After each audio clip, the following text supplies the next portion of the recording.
outscored by 64 points. But a week ago last night, Al Bruno went to 24-year-old quarterback Ken Hobart from Idaho, and he responded by passing and running the Tabbies to a 39-11 victory over the Red-Hot Concords in Olympic Stadium, the biggest upset of the young '85 season. CTV Sports presents, live from Taylor Field in Regina, the Hamilton Tiger Cats and the Saskatchewan Roughriders. Good evening, everybody. Al McCann greeting you from Regina, where we have a beautiful evening for what promises to be a very entertaining Saturday night football game. So get a comfortable seat, because I think these two teams are very well matched. They're both coming off big victories on the road. Hamilton hoping they've got the start of a comeback going, and Saskatchewan, of course, hoping they can win to bounce into a tie for second in that very competitive CFL West division. Now let's meet our other commentators in the booth, Dale Isaac and Frank Rigney. Thank you very much, Al. Hello again, everyone, and welcome to Regina. And there's no doubt Ken Hobart is definitely the story for the Hamilton Tiger Cats. And, of course, he came into last week's game, started against Montreal, knocked off the Concords at the Big O. What does he bring to the Hamilton offense, Frank? Well, Dale, I think one big thing he brings is the ability to run with that football. The Saskatchewan Roughriders are very concerned about his ability to get outside. I know for a fact that Hamilton has put in draw plays and plays that are specifically designed to take a look at that running ability of this young quarterback. But I think Saskatchewan has some great outside linebacking cores that may well be able to contain him. The other thing, from the other side of the football, though, the Hamilton Ticats need a bigger rush. Grover Covington has 2 sacks, and he leads the ball club in that way. Ben Zambiazzi has moved back from his outside spot to the middle linebacking spot, and these are the 2 guys really that have to put the pressure on. As far as the Saskatchewan Roughriders go for 1985, Joe Paupow definitely the story, averaging almost 400 yards per game passing. But Joe has a bit of a calf injury, and we're not certain at this point if he's going to be able to go the distance. Tremendous stats to start this season, so we may see Homer Jordan if Joe is not healthy enough. Well, Joe has moved the ball extremely well, as I say, between the 20-yard lines. He's only thrown for 4 touchdown passes, but he is the leader in the Canadian Football League. They'd like to keep him in there as long as possible. Homer Jordan, on the other hand, a great running threat, and has been slated, actually, starting 1985 to be the #1 quarterback for the Saskatchewan Roughriders.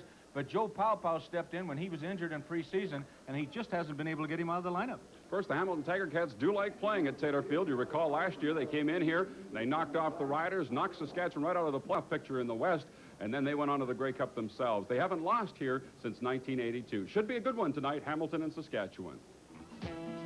This CFL telecast is brought to you by Carling O'Keefe Sports, bringing the sports world home to you. For 7 years, we shared the place kicking duties. Yeah. Hold it, Steve. I did the holding, Jack did the kicking. Give me a hand. Now we're sharing Miller Lite. It's brewed right here in Canada. We drink it because it tastes great. No, we drink it because it tastes less filling. Tastes great. Tastes less filling. Tastes great. Hold it. Right there. Hold it yourself. Light beer from Miller, now brewed in Canada. Everything you always wanted in a beer, and less.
Ken Lazaruk is the head official tonight here at Taylor Field as we get set for this contest between the Hamilton Tiger Cats, Saskatchewan Roughriders. And, of course, all games in this weekend number 6 in the CFL are interlocking. As you take a look at the East Division standings, Toronto's big win last night over the Edmonton Eskimos, led by Mike Hohensee. They knock off the Eskimos and move into a first-place tie with Montreal. They'll meet next Friday night on CTV's Friday Night Football in the Western Division standings. You see how important this game is to Saskatchewan. They could move into a three-way tie for second place with a victory here tonight. Dave Ridgway will kick it off for Saskatchewan from his own 45 as this football game is now underway. And it'll be Howard Fields from his own 2-yard line on the return. Oh, he's got good blocking and a lane up the sidelines. And Fran McDermott finally brings him down near the 40-yard line. A 37-yard return by Howard Fields and the Hamilton Tiger Cat offense. Watch a great block by Poncho James, number 34, leading his teammate up the field. McDermott makes a tackle finally at just about the 39, so Hamilton pretty good field position. Wind will be a factor in this ball game as far as the kicking game is concerned, but they've been throwing it very well in the pregame warm-up.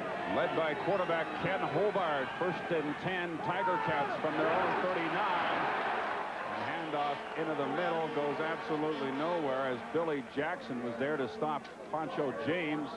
He actually did pick up a couple of yards on the play to be 2nd down and 8. Poncho James coming into the ball game with 153 yards rushing. He got 120 of those against Montreal last week. Not a bad night.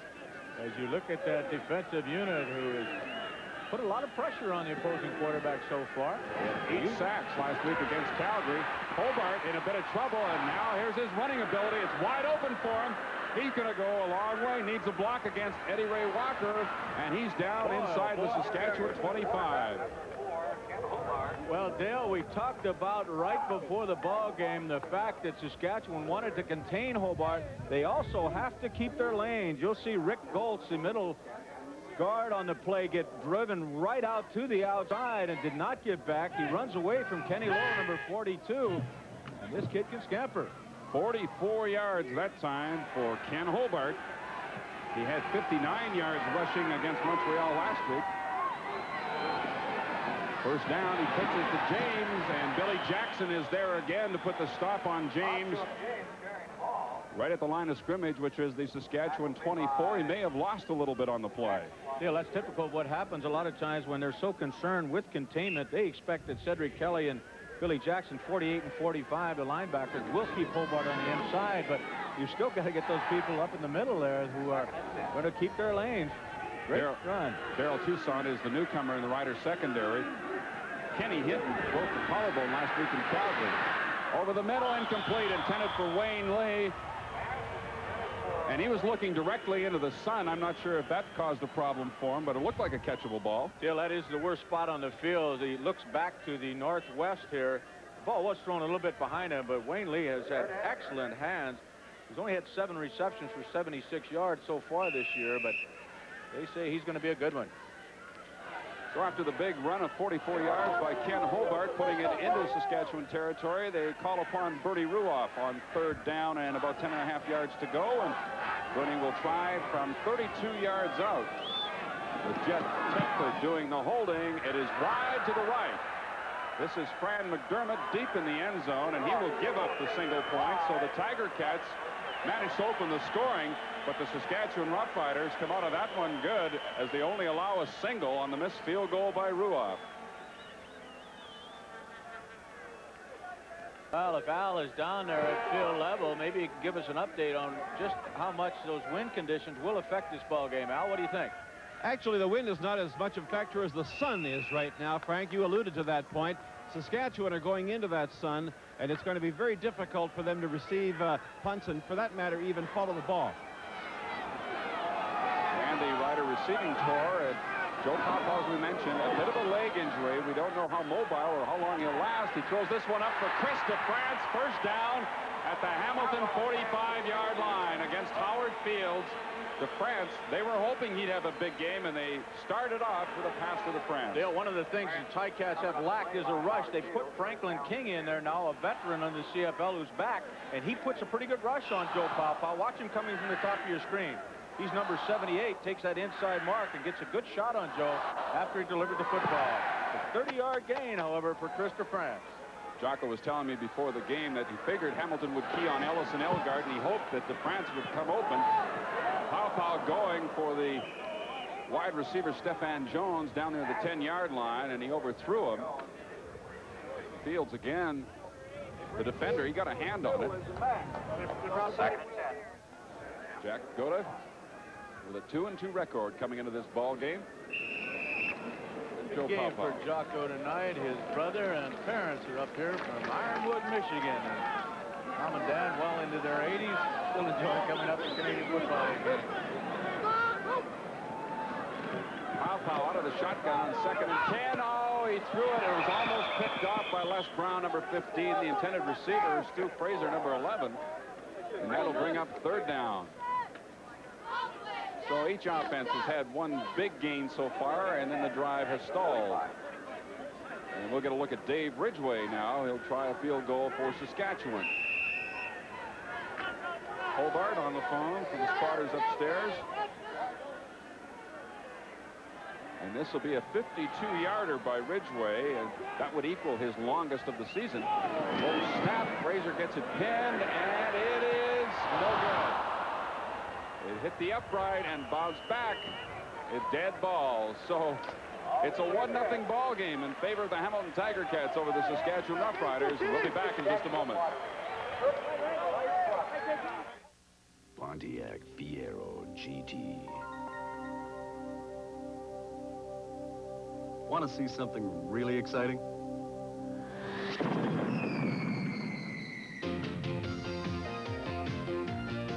Fiero GT. Now with the authority of a fuel-injected V6. Fiero.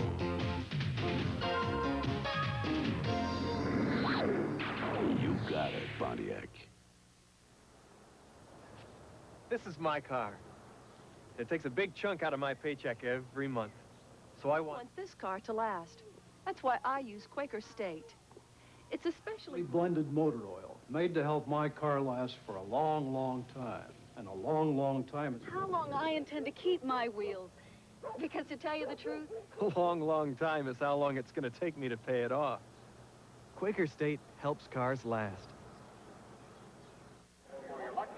Well, we talked about Mr. and Mrs. Gada being in the stands here tonight, all the way from Ironwood, Michigan. There they are, all bundled up, I'm sure they feel like, for an August football game, but it is a bit chilly here in Taylor Field. Nice to see them here.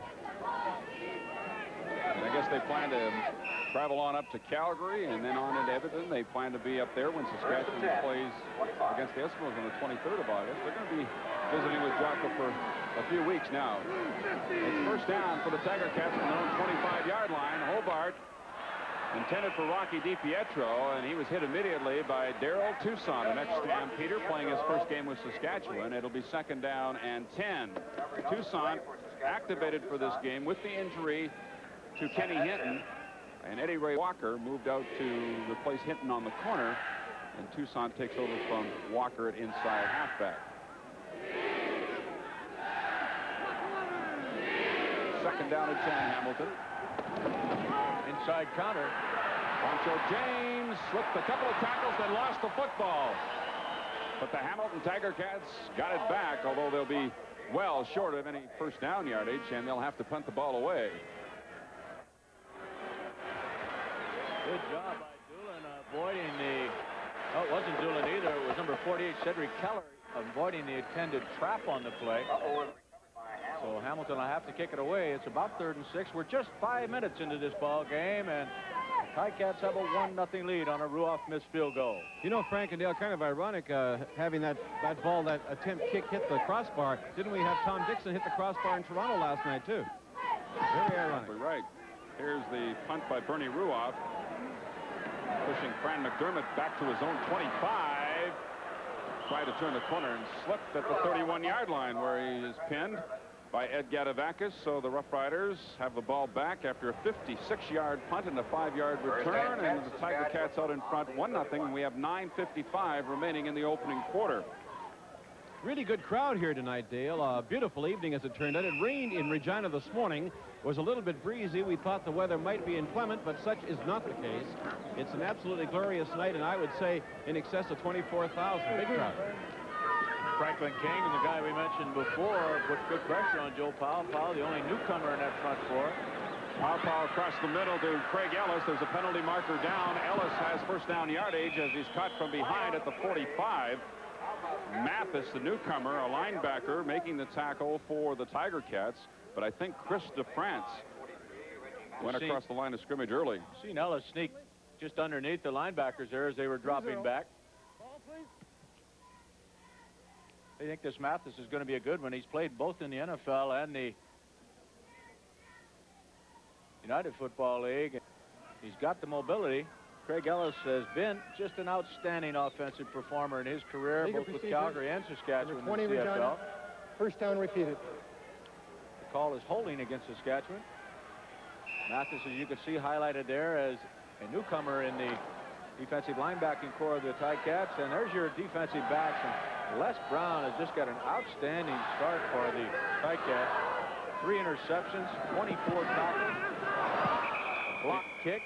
Intended receiver was Stefan Jones, and Les Brown was the defender on the play. Jones had slipped, and it goes incomplete. It'll be second down and 15. The Riders from their own 27-yard line. Al did mention that it rained earlier today. It could be in spots that this turf is a little slick. It is well worn down over the years, and could have some spots where there's quite a bit of moisture still in it. You can see from those shadows just the effect of the sunshine. It couldn't be quite dramatic. Pow finds Stu Fraser at the 40-yard line. He's very close to first down yardage, but again, there's a penalty marker at the line of scrimmage. It'll be a motion call, I'm sure, against the Riders. Bill, it's interesting how Jocko has his wide receivers sometimes, but normally his inside receivers going in motion, flying downfield before that ball is snapped. It has to be timed out perfectly.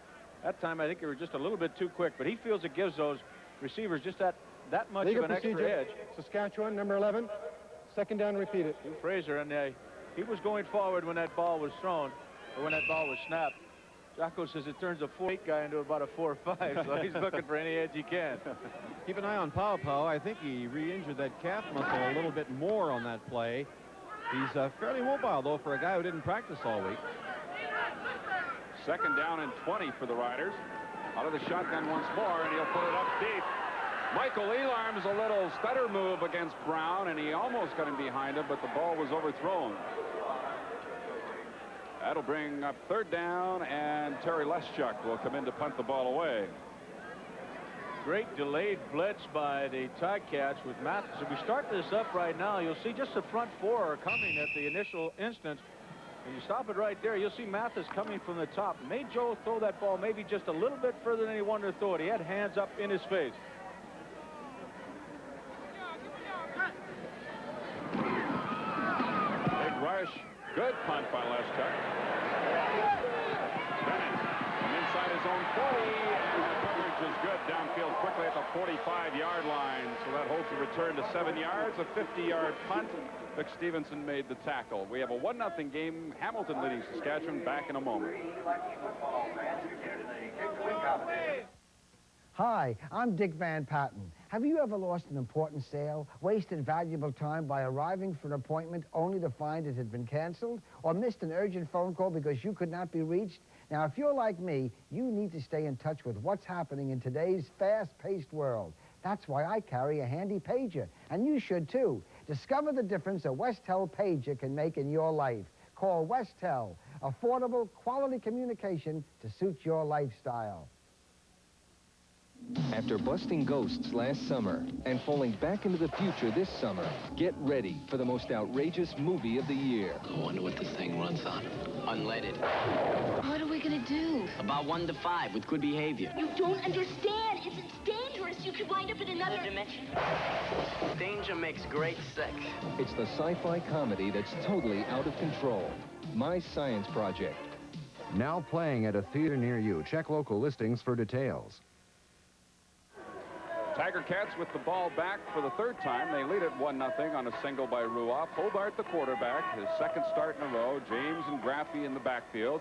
The receiving core, one new starter, Wayne Lee, who of course is not new, but is replacing Rufus Crawford in the slot back position. And there's a look at the offensive line, which is really completely changed around from last year. And that offensive line doesn't at all look like Hamilton's offensive line from 1984. First down, Hobart just dumps it off to Graffy. Big number 32 takes it across midfield down to the Saskatchewan 51-yard line and has a first down where Eddie Lowe made the stop on number 42. First down. Well, so far, I think Hobart's shown a lot of maturity taking what they're giving him, and the big play of the ball game, of course, so far is when he took off for that big 44-yard gain himself. Tiger Cats first down, Saskatchewan 51, straight ahead. Hand off to Poncho James. Not a lot of running room for James so far tonight. It's about his third or fourth carry, and this time he picks up a couple. He's carried 4 times for a total of 3 yards, -3. Nickelback! So it's second down and 8. Hamilton at the Saskatchewan 49.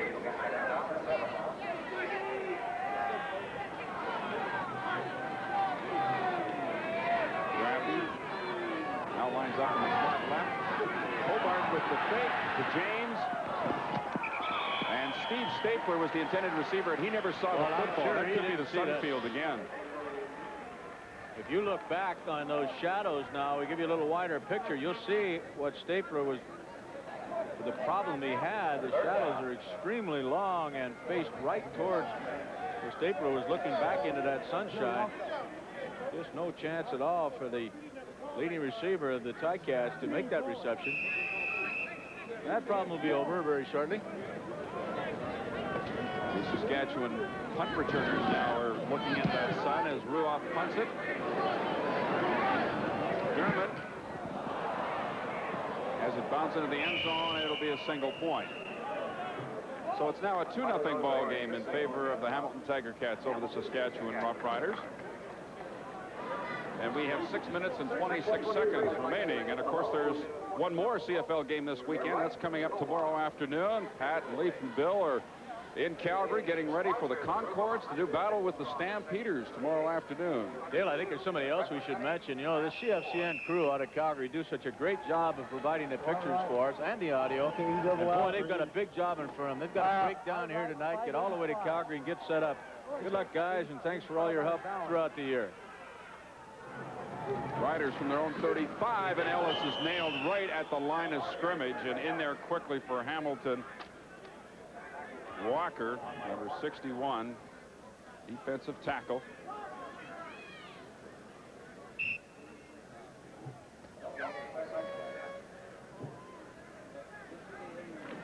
They got a good front four, you know, and I think Franklin King, with the addition of King, that they should be about as good as anybody in the Eastern Division of the CFL up front. 2nd and 10. Defense. First down, Saskatchewan, 48-yard line. The tackle immediately by Mark Streeter. Pickup of close to 13 yards for DeFrance. First down, Saskatchewan. Well, Joe likes looking for those inside receivers. DeFrance, number 20, and of course Ray Elgard, who's had such an outstanding beginning in '85 with 34 catches. But DeFrance makes some big ones from time to time. Put it anywhere near him, he'll get after it. 5 minutes left now in the first quarter. 2-0 to the Ticats.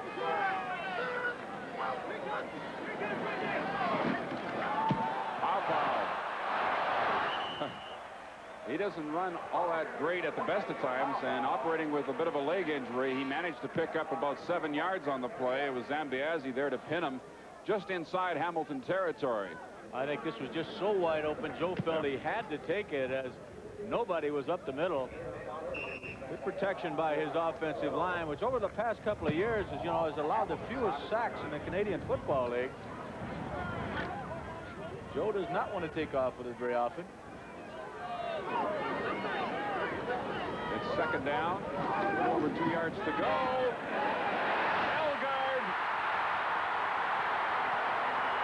10-yard line. Finally stopped by Gerald Best. 44-yard gain. Second and short. And he got Elgard in behind the secondary. Boy, what a great play. Kenny Moore. See that Kenny Moore, the up back there, going out to block. He slips out as a potential receiver to the outside, and Elgard takes off down the field. He had 2 receivers wide open. Joe unfortunately found the deep one. You see Kenny Moore was wide open as well out in the flat. The big play for the Riders as they get a first down inside the 10. Back to the live action. Pow to Ellis. Touchdown, Saskatchewan. A 10-yard scoring play. The Riders go on top.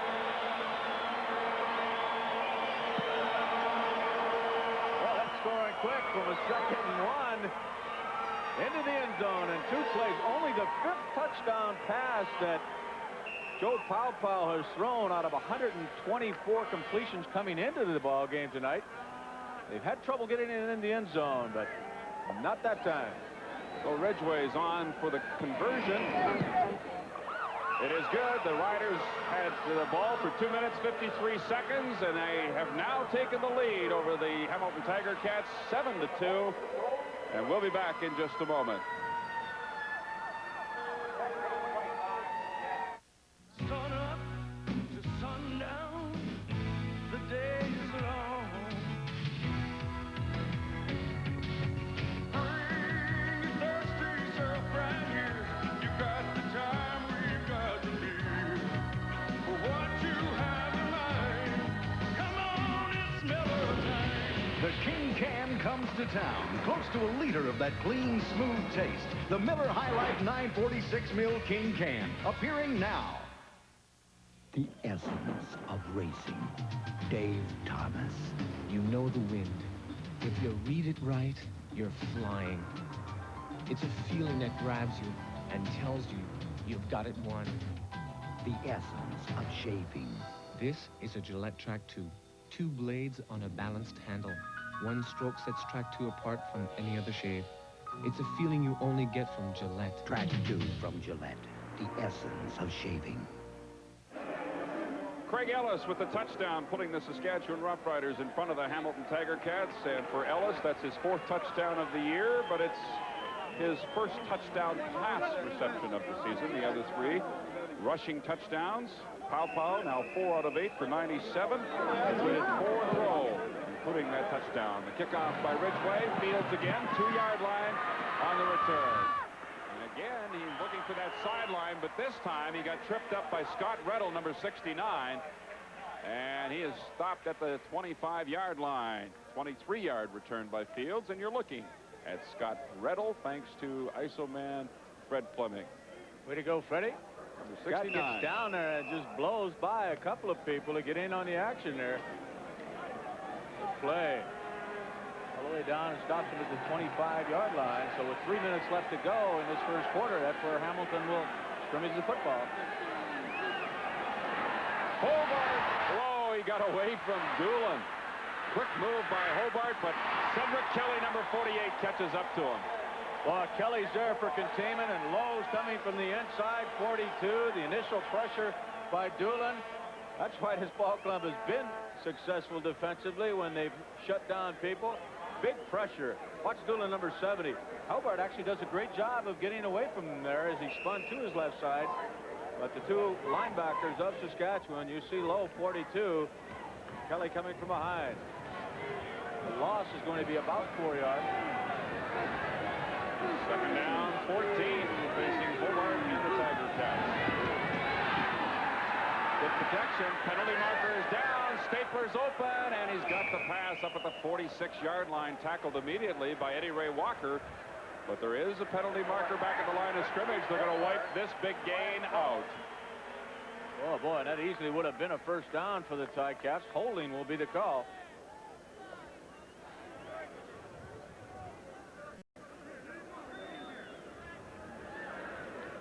Eddie Ray Walker is playing the left corner spot defensively for Saskatchewan.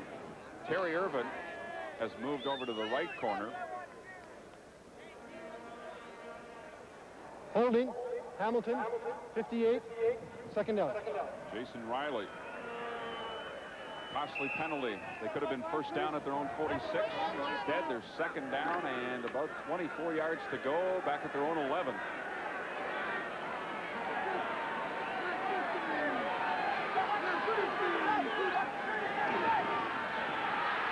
Hobart. Nobody there except Terry Irvin. And it goes as a long incompletion. It'll bring on the punting unit. Well, they're trying desperately to get to the outside, and Cedric Kelly was really complaining that he was held. Watch Kelly now. He's number 48. His responsibility is to get out here as far as he can, make sure that that quarterback does not get to the outside. Pressure can come from the inside with Lowe, but watch Cedric Kelly, 48. He gets to the outside, and Graffy tries to stop it there. Graffy puts a pretty good block on him right there. Doolin pressured from the inside, but Kelly was complaining about being held. Watch the hit by Eddie Lowe. You'll remember Turner Gill getting a shot like that right here at Taylor Field a few weeks ago. From Eddie Lowe. To Fraser, and he slips right at the Hamilton 53-yard line. Pinned immediately by David Sauvé. 43-yard punt, 4-yard return. Great field position, Saskatchewan. First down at the Hamilton 53 with 1:44 left. A lot of slipping on that field out there so far this evening. I don't think it was the rain that we had last night, but that Rider Pride emblem in the middle of the field is rather hard compared to the rest of the field. You'll watch as Stu slips on it. I believe it's right there on that mark. Yeah. You commented about that before. Saskatchewan's not been able to do much about it. If they could find a way to get rid of it, I think they would have taken it off 2 years ago, but I think it's on there permanently now. Papa just dumps it off to safety valve Ken Moore, and he gets to near the 45-yard line of Hamilton for a pickup of close to 8 yards. Zambiazzi and Mathis were there to make the tackle. Mathis, the newcomer, of course, a 6-year pro out of Oklahoma, has NFL, USFL experience. Stapler and Hobart talking things over offensively. Kenny Moore's too big to be doing that dancing down there. At 6'4", 225 pounds, he should be running over those people downfield. Jocko loves the way Kenny Moore in the back neutralizes a defensive end or a linebacker. And he got out in front of Craig Ellis and led the way that time for a first down, Saskatchewan. Just a classic play with your lead back, fullback, and offensive guard coming up there. Watch Moore now. Freddie Fleming has it for you once again. He, along with Neil Quilter, just led Ellis up the field, and well, that was just a perfect running offensive play for Saskatchewan and a first down. Kenny Moore has yet to run the ball from scrimmage, although he has caught 4 passes this year. First down, Riders. Hamilton 40, Pow almost picked off by Gerald Bess, who led the league last year with 12 interceptions. The pass intended for Michael Elarm, so we have a penalty marker down. It's interference, Hamilton. And it's not against Bess. It happened someplace else on the field. Well, I'll tell you, that ball should have been caught by Bess. He's had only 1 interception this year. Let's listen. Pass interference, number 36, Hamilton. First down. John Priestner. Obviously against one of the inside receivers. John, of course, the outside linebacker, and once again, we'll bring it back for you. Well, I don't know if that was the interference or not. Certainly Streeter lasted. First down, Riders. Pass intended for Ray Elgard, a little bit behind him. And that'll bring to an end the first quarter here at Taylor Field. And the Saskatchewan Roughriders will be looking at 2nd and 10. They lead it 7-2 over the Hamilton Tiger Cats. We'll be back with the second quarter in just a moment.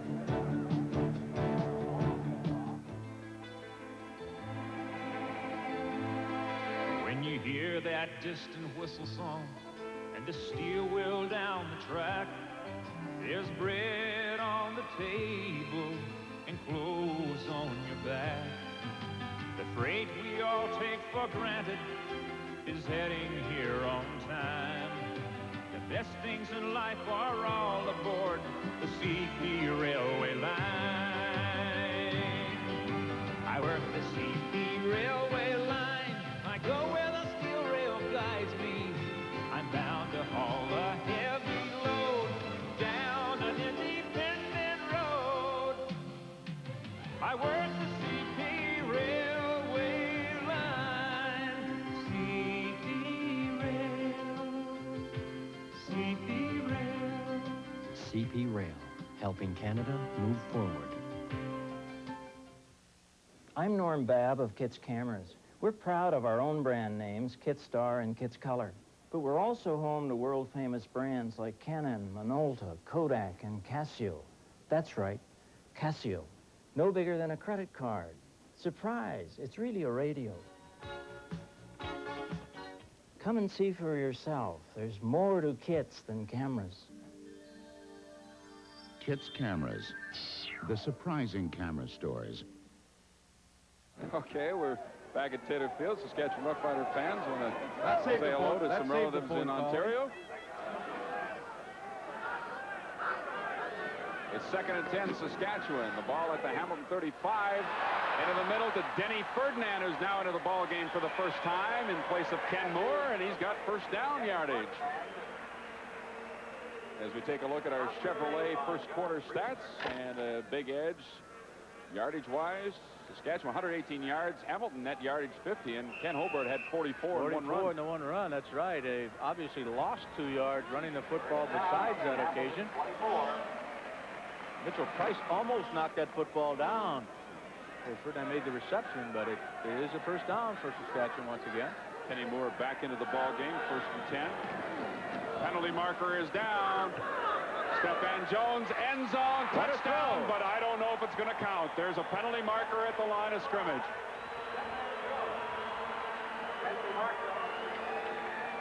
What a beautiful throw to Stephan Jones. Offside, Hamilton, touchdown Saskatchewan. Stephan Jones gets his first touchdown of the year.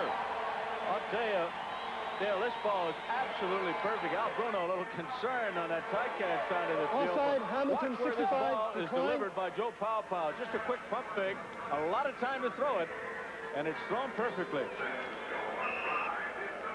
Joe, as we mentioned, had only 4 touchdown passes in the entire year going into this ball game. He's got 2 already in the first 16 minutes. Dave Ridgway converts the touchdown by Stephan Jones. 24-yard score, giving the Saskatchewan Roughriders a 14-2 lead over the Hamilton Tiger Cats. A drive that started in the first quarter, and the Riders took 2 minutes and 44 seconds to put it in the end zone. You know, Al, we were talking to Jack Otta before the football game, and he said that he really needed to get Homer Jordan in the ball game more often, but the way Joe is going, I don't know if we're going to see much of him. Well, you're right, Frank. For a guy with a wonky leg, he's doing a heck of a job out there. I'm sure Homer's disappointed, but only partially, because Joe is really leading the Riders now. What a great throw. Stephan Jones, who was a quarterback for 3 years at Central Michigan, and then he was converted to a wide receiver his final year. They're actually excellent coverage by Les Brown, who I mentioned had a great start already in 1985. Couldn't have been much closer to it. Ridgway's kickoff. Macho James at the 9. Made a great move to get past Darrell Toussaint, and then is bounced out of bounds by Robert Reed, number 19, at the 28-yard line. So it's a return of 19 yards. Robert Reed gets congratulated after putting the hit on Poncho James. And watch the hit. That'll get him out of bounds. So the Tiger Cats trailing by 12 are 1st and 10 from their own 28. Robert Reed pleased with himself, the second-year man on the Simon Fraser. Poncho James on the draw. Billy Jackson and Eddie Lowe stack it up at about the 32.5-yard line. Has a gain of close to 5 on the play. We'll give them 4, 2nd down and 6. Well, James tries to cheat out a little wider on this play. You can see it coming because Hobart rolls out there trying to do this, just kind of a little counter action coming back this way, just to buy a little more time for Hobart when he does not give him the ball and rolls out that way. It has not been effective so far. Linebackers have stayed at home pretty good for Saskatchewan.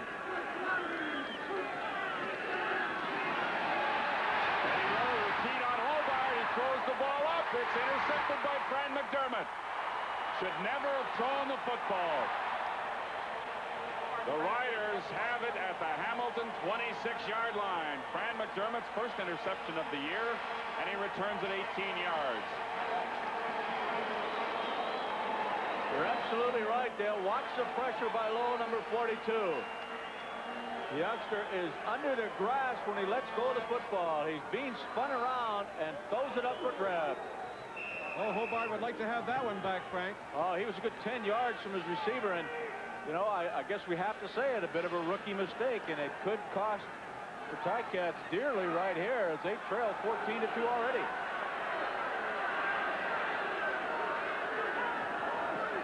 First down, Saskatchewan from the 26. Paw going into the end zone for Stephan Jones, a little too far. Jones had tried to drive Brown inside and then head back to the corner. Timing just a little bit off on that one. It'll be second down and 10. Jocko very pleased with what's happening out there, obviously, as these Ticats came into Taylor Field last year and blew away the Riders and knocked them right out of the playoffs in doing so. McDermott you're looking at with his... They blew them away even worse the year before. They ran up 50 points against Saskatchewan 2 years ago. Papa looking for the first down, gets it to Elgard. There's a penalty marker down, and Elgard stopped at the 10. Howard Fields is complaining about something. Zambiasi making the tackle. There is a penalty marker down. And Mathis and Craig Ellis were really going at it downfield. Mathis, a new linebacker, 43. Craig Ellis, of course, number 33. It may be against Mathis. Franklin King is shaken up on the play. Let's go to Al. Well, there's a look at Kenny Hobart. What an up-and-down career he's had. He was very coveted by the Edmonton Eskimos, as you'll recall. Number 15, they did everything to get him to sign with them, but as it turned out, he gravitated to the USFL, an ill-fated move, but now he ends up in the CFL anyway with Hamilton, and of course that led to the Eskimos signing Damon Allen. It's funny how the tides of football can change. 16-yard gain for the Saskatchewan Roughriders. That penalty was against Hamilton. Franklin King, the injured ball player.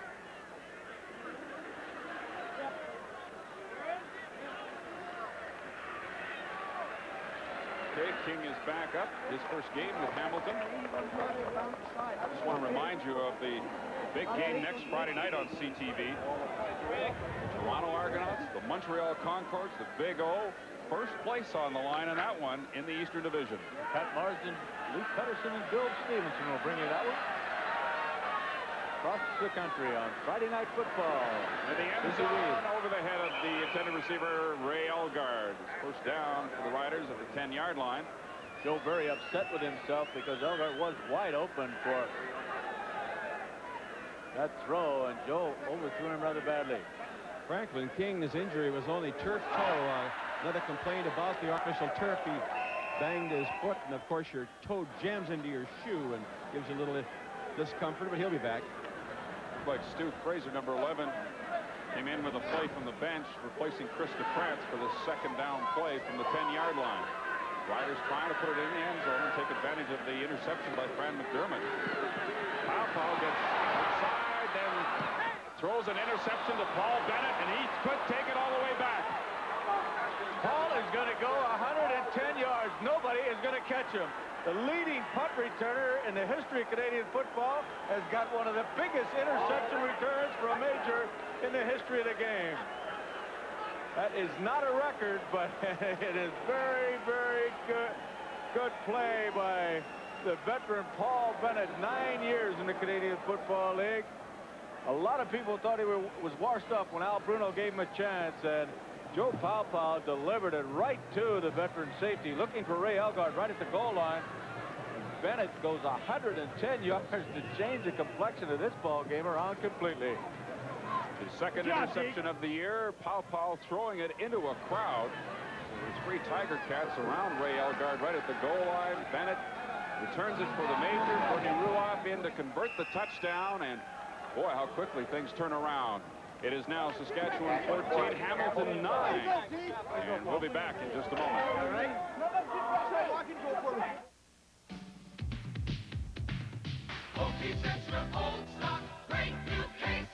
You can now get aluminum cans of O'Keefe's Extra Old Stock in new compact 12 and 24 packs. They're easy to handle and easy to store. The convenient way to pick up beer. O'Keefe's Extra Old Stock, great new case. First there were lightweight aluminum cans, then came the high can, now comes the heavyweight. Close to a liter, the O'Keefe's Extra Old Stock 946 mil heavyweight. At Esso, we're an energy company. But saying so isn't enough. We've got to show you energy and enthusiasm. With ongoing research that pushes gasoline performance further ahead. to change as your gasoline needs change. And with good, friendly service, you've come to expect more energy from a company like Esso. And because you do, we're getting better. We have 11 minutes and 11 seconds remaining in the second quarter, and a 109-yard interception return by Paul Bennett for a touchdown for Hamilton. This is our CFL poll for tonight. The question, should more Canadians... Oh, I'm sorry. This is the response to last night's call. Poll, should more Canadians be added to the roster? Of course, overwhelmingly in favor of that. Tonight's question, should the penalty for no yards be more severe? We'll get back to that in just a moment. Here's the kickoff by the Hamilton Tiger Cats, and Michael Elarms on the return. Penalty marker is down, and Elarms is into Hamilton territory to about the 53-yard line. Steve Jackson and Rocky DiPietro making the tackle. A return of 46 yards. Denny Ferdinand on the return, number 30, not Michael Elarms, instead of 80. Ferdinand has not played that much in this ball game, mostly on specialty teams, but I think we're going to have a blocking infraction against the Riders. They're going to bring the ball all the way back to the 25-yard line, as they had put the Riders in excellent field position. Oh, the infraction apparently occurred at the 25-yard line, so the Riders will go all the way back to their 15. Let's listen. Legal block, number 11, Saskatchewan. First down. To Fraser. All right, let's get back to our question for tonight. Should the penalty for no yards be more severe? Not just a call. Bill, I think the reason for the question is should the punt receiver be protected more? And that's the easiest way to protect him. Joe Pow on first down. Threw it away.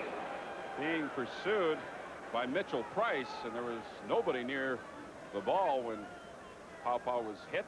Great block by Ken Moore. If we start that up right now, you'll see big number 74 cracking down from the outside. Stop it right there. There's Moore, and he gave Pow a lot of time to throw the football. And by the way, on that interception return, it was ruled officially 109 yards for Paul Bennett. That is not anywhere close to a record. Neil Beaumont set the record for the BC Lions, 120 yards on an interception return. But regardless of that, Al Bruno and the Hamilton Ticats are quite happy with Paul Bennett and his 109-yarder. Pow steps up, dumps it off to Craig Ellis, made a couple of nice moves and picked up about 8 yards on the play. Franklin King finally got back there to stop him. He's short of the first down, and the punting unit will come on for Saskatchewan. Frank Bennett's run back might not be a record, but it's a heck of an average. That's right.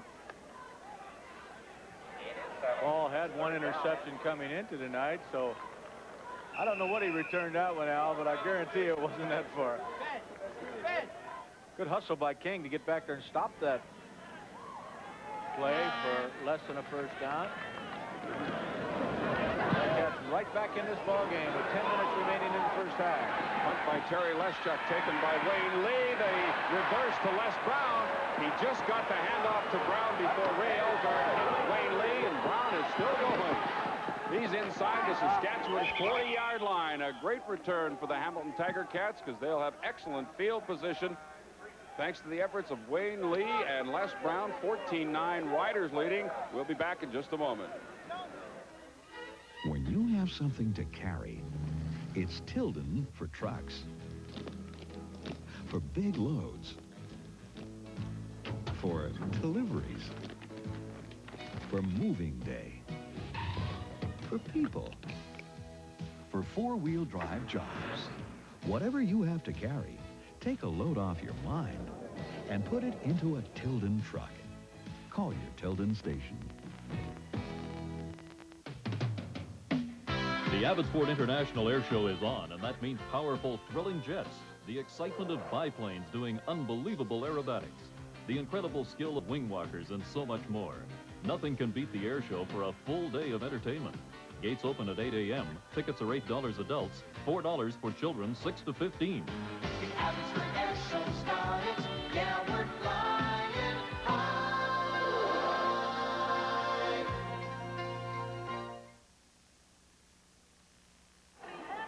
9 minutes, 48 seconds remaining until halftime. Saskatchewan in front of Hamilton, 14-9, but the Tiger Cats following the big punt return between Wayne Lee and Les Brown on the reverse. Having first and 10 at the Saskatchewan 38-yard line. What happened between these two clubs last year. Hamilton rallied to tie in Hamilton and then whacked Saskatchewan here and knocked the Riders out of the playoff. Poncho James, Rick Goldson and company tie him up. Gary Friesen was also there. May have got back to the line of scrimmage, and that's about all. Just getting back to the Paul Bennett interception return for a touchdown. His first career touchdown. 109-yard interception return. I didn't know that. You know, that's not even a club record, apparently. The Saskatchewan club record is 119 yards. So Paul just put 6 points on the board. Second down and almost a full 10 yards to go for the Tiger Cats. With a swing pass, that ball looked like it could have been a lateral. There's a penalty marker down anyway, intended for Poncho James. Holding against Ticats.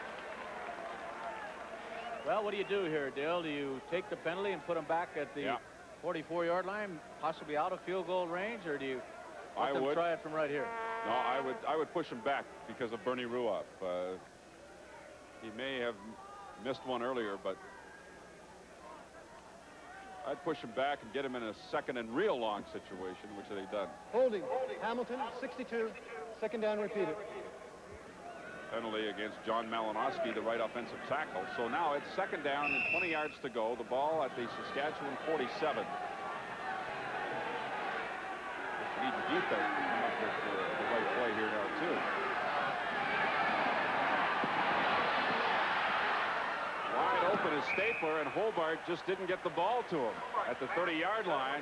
If he would have been tackled, they would have been short of the first down, but it certainly would have been in field goal range. Walker providing the coverage. Bill, I think I said Ryder club record. Actually a Ticat club record, obviously, with Bennett's return. You know, Lewis guys, Porter had that 119-yarder for their club record. Yes, Al. in fairness to Hobart, boy, that son is in a brutal position right now for a quarterback going the direction he's going. It's very difficult, I'm sure, to pick out your receivers looking right dead into it. So Ruoff will punt now on 3rd and 20 from the Saskatchewan 47. Angling it for the far side. Stu Fraser in the end zone. And it'll bounce right out of bounds, and it'll be a single point for the Tiger Cats. It's now a 14-10 ball game. We have 8 minutes and 29 seconds remaining in the second quarter, and we'll be right back to Taylor Field in just a moment.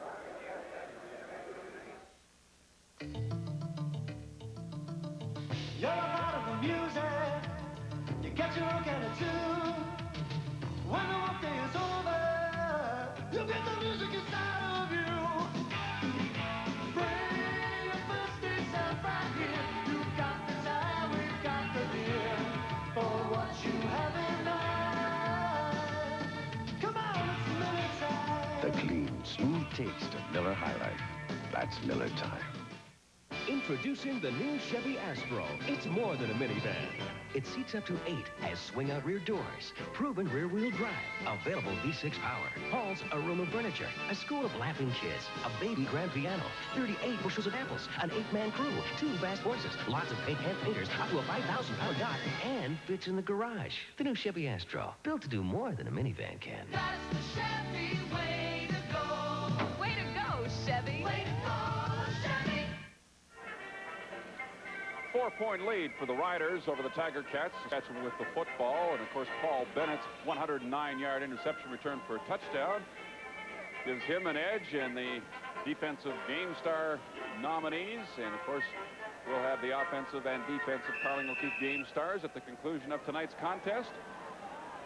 Stay tuned for that. You can see from that angle the brightness of the sun that these players have to look at from certain angles. First down, Saskatchewan, following the single by Ruoff. Pow. Whoa. Looked like Bennett had a shot at another interception, trying to go to Ray Elgard. So if Joe got that ball up where Elgard could have caught it, I think it would have been picked off by Bennett. Joe was throwing that ball while he was still backing up, and Elgard was not open. Joe shouldn't do that. Well, not if you're going to try to throw deep. I mean, you got to put something on that ball. What a turnaround for Al Bruno and his troops as Paul Bennett runs back a 109-yard interception.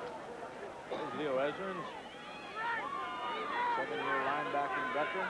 Not starting tonight. He's got a bit of a bruised shoulder. Reggie Mathis is starting in his spot. Pawpaw does a good job and then almost threw it right into the arms of Howard Fields. Stepped away from the rush.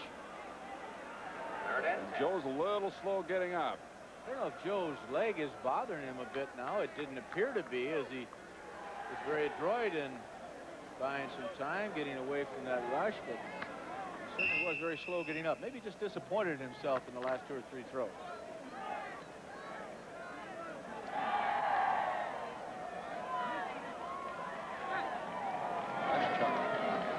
Much healthier punting average in the last 2 ball games. Howard Fields from the 30-yard line, and there's an opening right up the middle.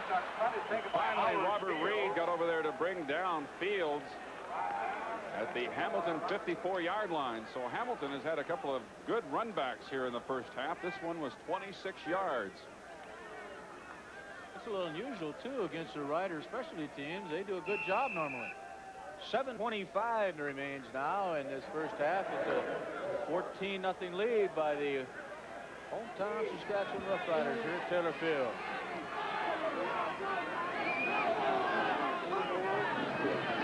James takes the handoff, and he is wrapped up by Jerry Friesen after a gain of close to 3 yards on the play. They pushed him way back onto the Hamilton side of midfield, but they'll spot it at the Saskatchewan 53.5-yard line. Those quick inside counters and traps that Hamilton came into the ballgame thinking they could run because of that great mobility of the Rider linebackers just haven't worked. They stayed home very well. Second down and 7. For down. Rick Moan is offside, number 76. It looked like the offensive tackle came up out of his stance early. Kerry Elarenko. Elarenko, you may be right. Drew more offside. That is what it is, a motion call. Elarenko there, number 69, and Moore 76. Watch 69 move first. There he is. That is illegal motion. Legal procedure. Hamilton 69. All right. Call it procedure. Decline. Third down. As Darrell Toussaint, 21, blitzing halfback, getting through there to put the stop on Hobart. They decline the penalty and take the sack by Toussaint, and it'll bring up third down and about 13 yards to go, and so Ruoff will be punting from his side of midfield. Well, I think finally we've gotten rid of any problem that the sun may have been creating for the intended receivers. It's gone down just a little bit here, and the Prairies of Saskatchewan. Good punt by Ruoff. Driving McDermott back into the end zone. He just lets it bounce around. It's heading out of bounds again. Another single point for Ruoff. Bernie's adding to his punting average here, that's for sure. 76-yard single. It's now 14-11. Saskatchewan leading with 6 minutes, 20 seconds remaining in the second quarter.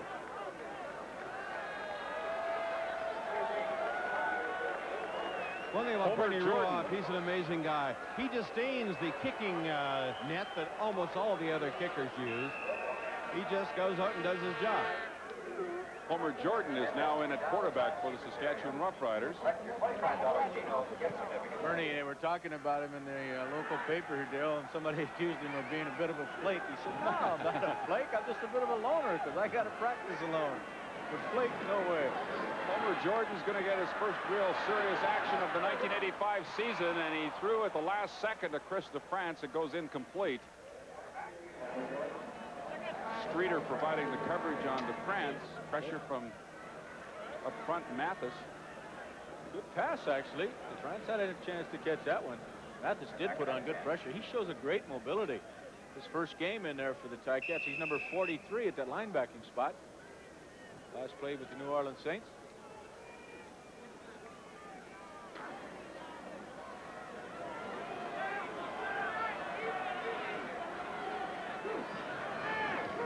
Second down and 10. Jordan throws complete to Michael Elarms.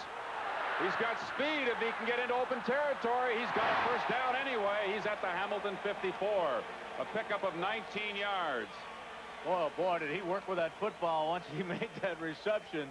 Best made the tackle. Good pressure once again on Jordan. He dumped the ball off just at the last moment. As you look at Joe Pow, I don't think any question that he could come back into this football game, but he was running into a bit of a bad time there for a moment. So with 5 minutes remaining in the first half, Homer Jordan is coming in for the Riders.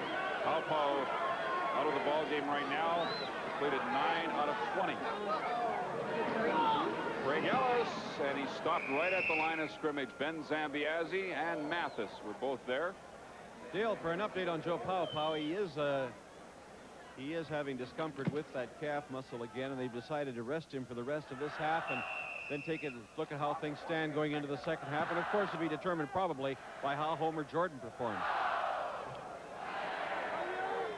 Pow threw 2 touchdown passes, and of course he had 1 interception. Go for a 109-yard touchdown the other way by Paul Bennett.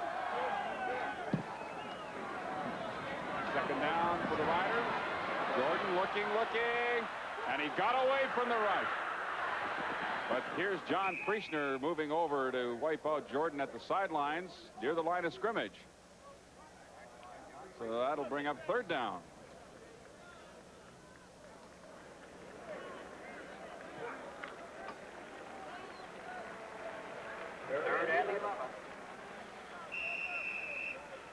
The pressure on Jordan. He gets the ball just to midfield, so with 4 minutes left in this first half, Saskatchewan will have to kick it away once again.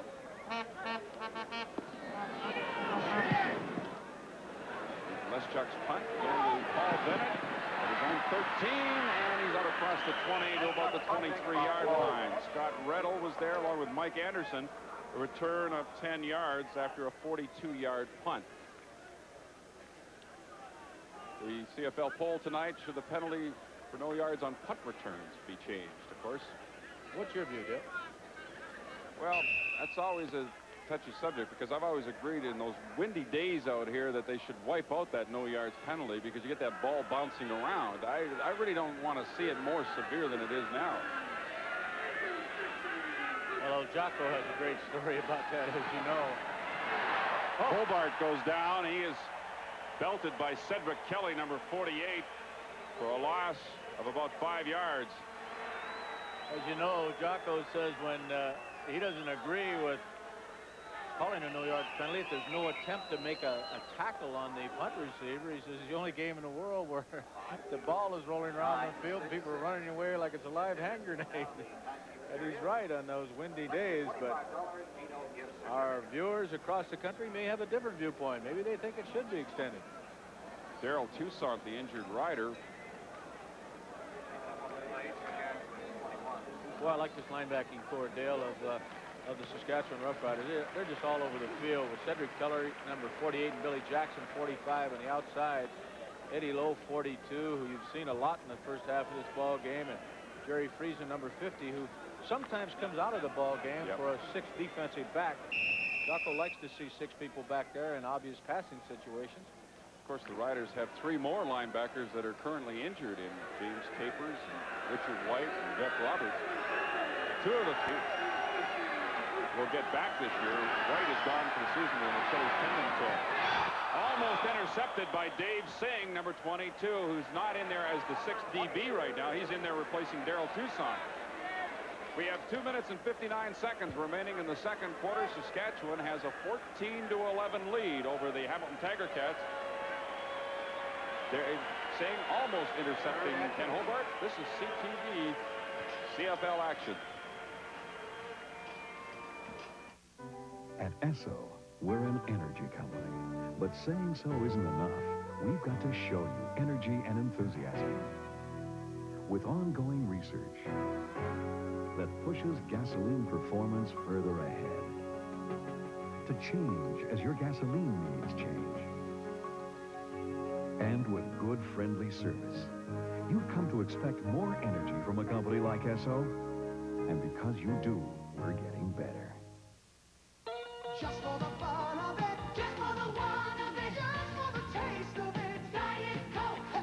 Just for the style of it, just for the swing of it, the real cola taste of it, Diet Coke. Just for the thrill of it, just for the thrill, just for the style, just for the fun of it,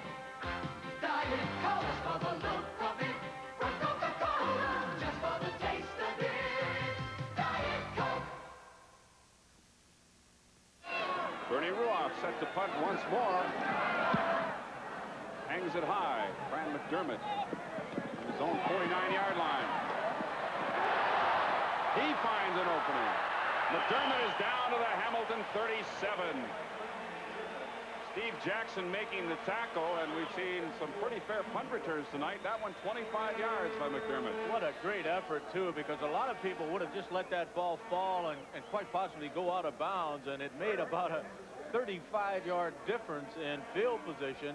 The Riders now have a first down at the 37-yard line, 2:39 yet to work with, so Homer Jordan in excellent field position to increase this 3-point lead of the Riders.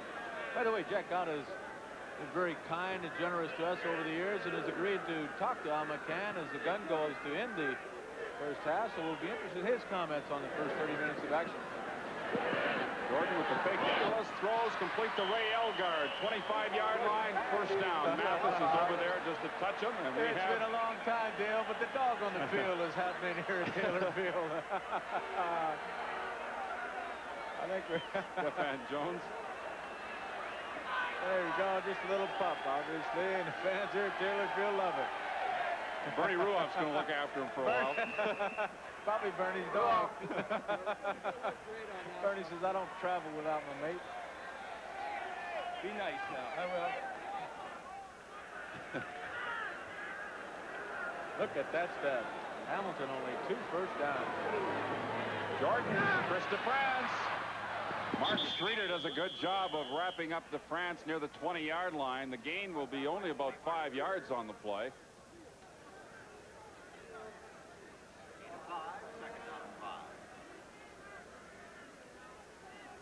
DeFrance with 3 catches tonight. I believe that puts him ahead of Joey Walters on the Rough Rider Club list for career receptions. One pass ahead of Joey Walters, who was another pretty fair inside receiver in his day with the Riders. Second down and 5. Jordan in trouble, and he won't get back to the line of scrimmage. Grover Covington was there. Franklin King. A little surprised Homer going for it all right there because he had a lot of time. He needed only to pick up 5 yards for a first down. In fact, probably 3.5 or 4 yards, they would have went for it on third down. But with 1:48 remaining, the Riders will try to make it a 6-point advantage. 29-yard field goal attempt for Dave Ridgway. Stu Frazier doing the holding. Kick by Ridgway is wide to the left, goes through the end zone for a single point. David's taking another look at that. What did I do wrong this time? He hasn't missed that many this year, but the single point gives the Riders a 4-point lead over Hamilton with 1.5 minutes remaining until halftime. Not happy.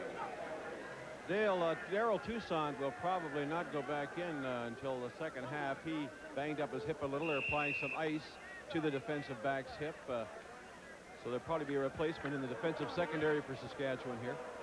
Dave Singh, number 22, replacing Darrell Toussaint. First down, Tiger Cats from their own 35. Hobart going deep. Stapler is open, and he threw it just a touch too far. Boy, Stapler had got in behind Edward Walker and had a good lead on him. I'll tell you, Hobart's got an arm on him, too. I think that ball traveled over 65 yards. 62.5 or 3 would have been better. Just missed it.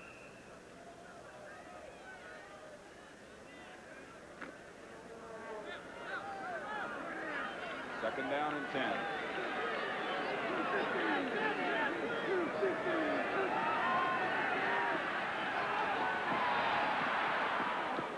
Hobart going deep for Stapler again, this time down the middle. And again, he throws it over the intended receiver's head. This time by a long shot. Really airing it out with still plenty of time left. Coming up at halftime, we'll take a look at the CFL this week, and our player profile at halftime will be on Hamilton quarterback Ken Hobart. At Frank and I will be along with the first half highlights. Right now it's a 15-11 ball game in favor of Saskatchewan, nearing the end of the second quarter, and Hamilton punting. And we'll have a little surprise for you at halftime on a ceremony that's going to be conducted here at Taylor Field. Very emotional ceremony. Beautiful punt by Bernie Ruoff. Stu Fraser from the 24-yard line. And he is cut down by Wayne Lee at the 32, 33-yard line. That punt traveling 51 yards and a 9-yard return. The Riders back on offense with 1:06 remaining in the second quarter. Well, do you sit on it or not, Del? 1:06. What time to move down there? Maybe at least pick up a field goal and have a converted touchdown margin going in. Let's see what Jocko decides to do. Homer Jordan, of course, is in at quarterback, and this is a situation that Joe Paupau has been very effective in as a hurry-up type of offense. Of course, Joe on the sidelines at the moment. Up to Homer Jordan to try and move them downfield. Dumps it off to Craig Ellis. If he gets a block, he's got room to run. Ellis at a 45-yard line. Howard Fields and Zambiazzi team up to bring him down. And I believe it was Michael Elarms who sprung him. Elarms is exactly the right call, Dale. He was over here at the sideline about the 50-yard line. Watch him, number 80, as he cracks back to the inside, gets an excellent block to allow Ellis to pick up that 33-yard gain. You're coming to your screen right here. Right there. Good block. First down at Hamilton's 45. 45 seconds now. Pressure. Denny Ferdinand juggled it and has a big gain. Still on his feet. He's running over people. Franklin King finally stops him at the 25-yard line. That was Paul Bennett. He ran over at about the 30-yard line. And why would you want to sit on it when you got an offense like this? We have a delay now as there's an injured Tiger Cat. 20-yard gain for Denny Ferdinand. Watch him turn upfield and number 27, Bennett, come up. Then he just bowls him over. Boom. There you go. Franklin King's a little bigger. 30 seconds showing on the clock. Now, as you see Denny coming off the field, one of the messengers that Riders used to go in. King shaken up for the second time in this first half now. Big Jonesy on the right side there. The veteran trainer of the Hamilton Ticats, and what a nice guy he is. Want to remind you of the Hall of Fame game coming up next weekend, a week from tomorrow. Tiger Cats will be at home against the Winnipeg Blue Bombers. We'll tell you more about that. Right now it's Homer Jordan putting it up deep for Stephan Jones, and he's out of bounds with it. Bumping all the way down the sidelines with Les Brown. It goes as a long incompletion. Second down and 10 with 16 seconds left. Did he actually catch that football? I know it was out of bounds, but that had to be an incredible catch. Oh, he brought it back with one hand. You got to do that inside the field. That's a great athletic effort. Second down now from the 25.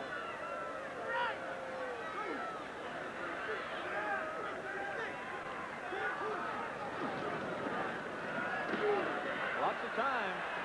Jordan into the end zone for Elgard, touchdown.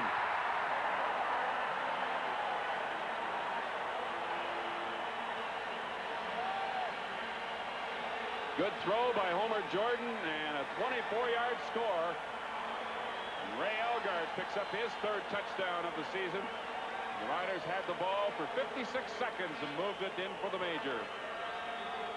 Had a lot of time, as I mentioned, during the play to throw the football as Jordan rolled out to the right side. And Elgard just having an unbelievable start to 1985. Ray Elgard faces the Rider lead, and Dave Ridgway converts the touchdown. And with 10 seconds remaining in the second quarter, the Riders have a 22-11 lead. I know Al McCann's very pleased about that because Jack Gott is going to be a lot easier to interview, Al. Well, Jack's always pretty easy, but that'll make him much easier. You're right, Frank. Homer Jordan did a heck of a job for them. Sure did. Homer does throw the ball extremely well on the run, as that play indicated. getting back to that Hall of Fame game next weekend, a week from tomorrow. It's the Hamilton Tiger Cats' next home game. The Winnipeg Blue Bombers will be in town, and of course, our cohort here, Frank Rickey. That'll be a big weekend for you, Frank. The Hall of Fame weekend, of course, is a real showcase for the Canadian Football League. And again, congratulations to you. You're one of 4 people being inducted this year. Dale, thank you very much. I really appreciate it. And it is quite a thrill. I'm looking forward to it, obviously, very much next weekend. I helped him write his speech today, Dale. Well,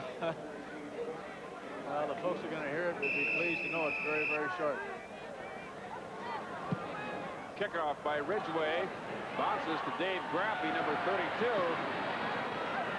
Graffy is stopped shy of the 40-yard line with 5 seconds remaining. And Scott Reddle making the tackle. So Hamilton's offense will get one more chance at it before the first half comes to a close. Ken Hobart, in the last series, was trying to air it out, and he overthrew Steve Stapler deep on 2 consecutive attempts. And he'll just ground it and finish off the first half by doing that one more time. Joe Paupau, 2 touchdown passes, and Homer Jordan has thrown a touchdown pass since replacing Paupau. Touchdown for Hamilton on a 109-yard interception return by Paul Bennett. Come, you guys, go! Hobart grounds it again, and that's going to do it for the first half here at Taylor Field in Regina, with the hometown Roughriders heading to the locker room with a 22-11 lead over the Hamilton Tiger Cats. Well, I've got Coach Jack Goda with me. Jack, you've got to be really pleased, particularly with the way that first half ended. It's always nice to score just before you go in the room. Yeah, we're playing so doggone hard. You know, if we don't self-destruct, like that was a 14-point play, we're going in, and Bennett makes a heck of a play and runs whatever 100 miles for the interception and a touchdown and everything like that. But our guys are playing hard. If they just keep this up in the second half, then we could come out, you know, on the long end of things. You know, you surprised a lot of people, Coach, the way you utilized your quarterbacks tonight. Joe's been down most of the week. You've been using Homer. So you start Joe. I thought he did a heck of a job for you in the early part. Yeah, Joe's hot too. In other words, we just felt that the foot skills of Homer are so important right now. We felt we could get outside, or their contained guys sometimes go way upfield that Homer can dart underneath that, like he did on the touchdown pass there. He just started up and he had a lot of time to throw the football. So we got 2 good quarterbacks. You're getting a few nicks, I noticed, but nothing too serious. And Toussaint was nicked a little bit, but he'll be back, I'm sure, too. I would hope so in the second half. We need all the guns we can get. We always do. Well, I'll tell you, they're an interesting football team, Hamilton. You can't take them lightly. This Hobart kid can move with the football. No, they're a good football team, and I think that our guys that are playing well remember what happened to these guys here a year ago, and Hamilton just came in and crunched the Riders, you know. So our guys are cranked up and they're playing hard, and the second half, of course, what it's always all about, you know. Nice to have your family here. I know they're in from Michigan, your dad and your mom and your brother. They drove out. They're getting a great game on a beautiful evening. Yeah, my dad's going to be 84 next week, and he still loves football, and he drives hundreds of miles to see games. That's great. Jack, really, you got to be happy the way it's gone so far. You got a real competitive football team. No, we have. That's all we're asking. In other words, just hang in there and stay in the race with the rest of the guys in the West. And it's a heck of a race that we have to stay in. I know you want to talk to your guys, so get on in there. Thanks for dropping by. Thank you. Jack Goda, and of course it's 22-11, and Jack Goda's getting a big hand as he goes off the field. I'll tell you, it's kind of nice to see a guy having fun and also, so far, winning. Okay, it's 22-11 here at Taylor Field. The CFL on CTV continues in a moment.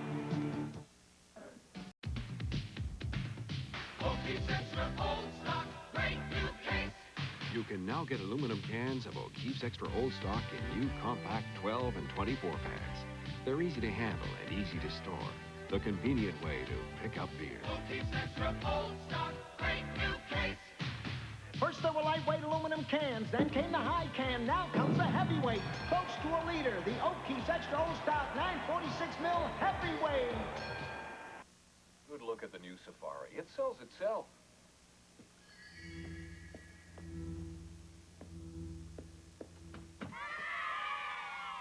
Safari offers you room to bloom and the most powerful V6 in its class. 4 seats up to 8 in divine comfort. So, it should be no surprise That Safari is just for you. The new GMC Safari. It's more than magic. Until you try Gillette's new Foamy Smooth for sensitive skin, enriched with skin lubricants, you're missing out on the smoothest foamy shave ever. Foamy Smooth lets your razor glide across your face, so you get a close shave with exceptional comfort. New Gillette Foamy Smooth for sensitive skin. The smoothest foamy ever. I have a sound in my head, and so far it's not like anything we've done here. Gary Busey stars in the Buddy Holly story, August 12th.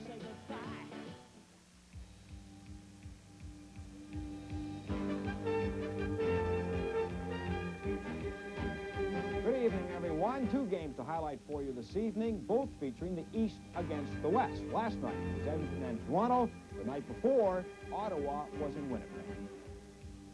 And the fans there finally get a chance to see their Bombers look like defending champions. Willard Reeves powers them to a big win, 200 yards rushing, and 3 touchdowns all in the first half, including this 68-yard gallop, 35-8 at the intermission.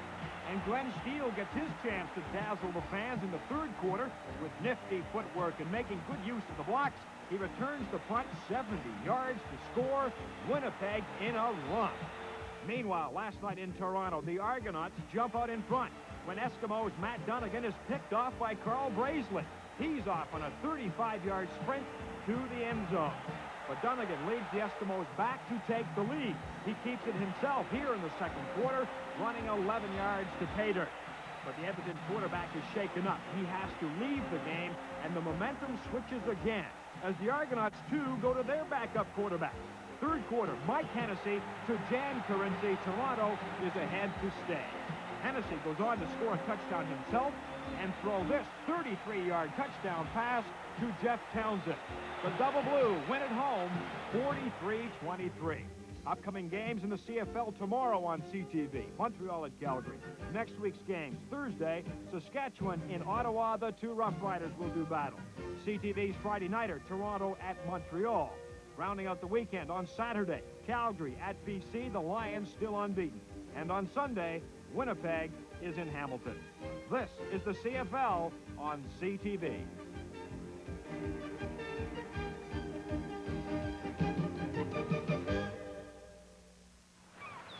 When you're out there calling balls and strikes, you have to have the eyes of an eagle because you really can't afford to miss a thing, which is why I was one of the first. Okay, Al, thank you very much. We take a look at our Chevrolet first half statistics, and you see what we were talking about, the big edge in the offensive yardage. Saskatchewan 287, Hamilton 47, 22-11, the Riders leading. Hamilton kicking off, and on the return, this is Denny Ferdinand. Taken by Denny Ferdinand. Out to the 20-yard line. That's where the Saskatchewan Roughriders will go on offense. I'll tell you, as impressive as those offensive stats are for Saskatchewan, you know, you really should look at Hamilton as defensive stats for the Riders because they shut them down almost entirely with the exception of that one 44-yard run. And as I mentioned, only the Paul Bennett interception return has kept the Ticats in this ball game, but they are still very much in it. They trail by just 11 points. So the Riders go 1st and 10 from their own 20-yard line with Homer Jordan at the controls, replacing Joe Powell in the second quarter. Jordan has thrown one touchdown pass, and he has this one picked off by Ben Zambiazzi, and interceptions really keeping the Hamilton Tiger Cats in this football game. And guess who Freddie Fleming, our ISO director, was on that play? You're right. Ben Zambiazzi. And Ben makes a fine, low, knee-high catch. And did we say the Ticats were back in the ball game? They now have a first down on the Rider 12-yard line, and we're just 32 seconds in to the second half. 17-yard return by Ben Zambiazzi. Hamilton offense out there now. First down at the Saskatchewan 12. Ken Hobart into the end zone over the head of Scott Colley, number 25, and I believe that's the first time tonight Hobart's even thrown in Colley's direction. It'll be 2nd down and 10 as you get another look at the veteran Ben Zambiazzi.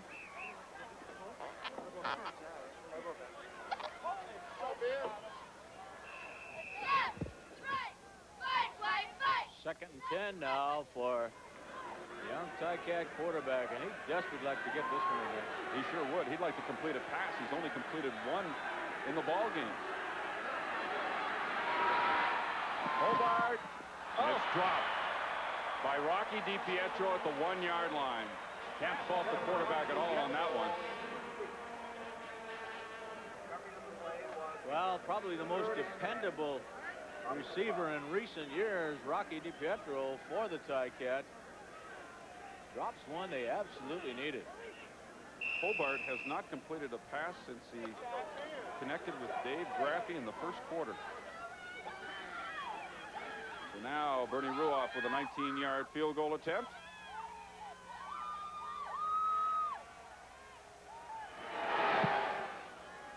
Out of the hold by Jeff Tedford. It is good, and now it's a 22-14 ball game in favor of Saskatchewan over Hamilton with the 13:34 remaining in the 3rd quarter, and we'll be back in just a moment.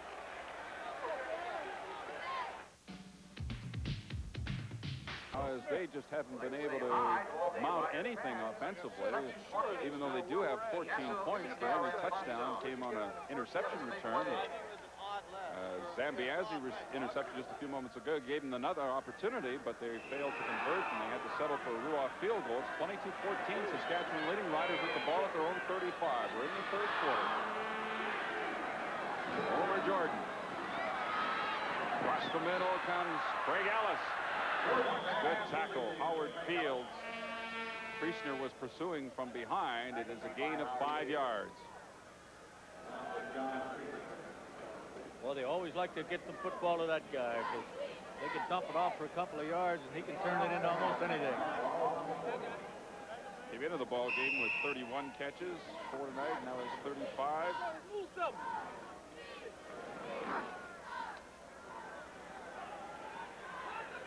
Second down and 5.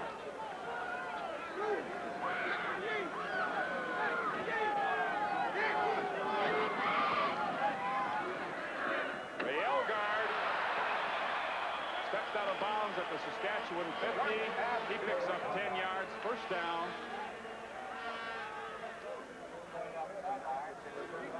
What is an advantage to having that big size, 6'3", 225. Just get rid of those little defensive backs.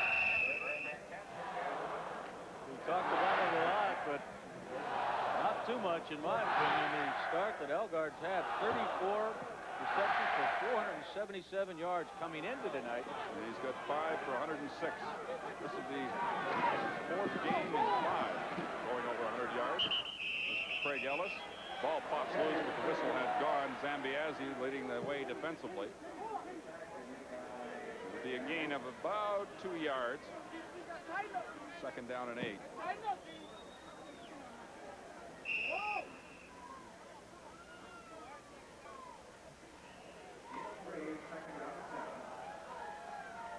Penalty now is 10 yards. Should they increase it? Are you asking me, or you're asking me? I already did that.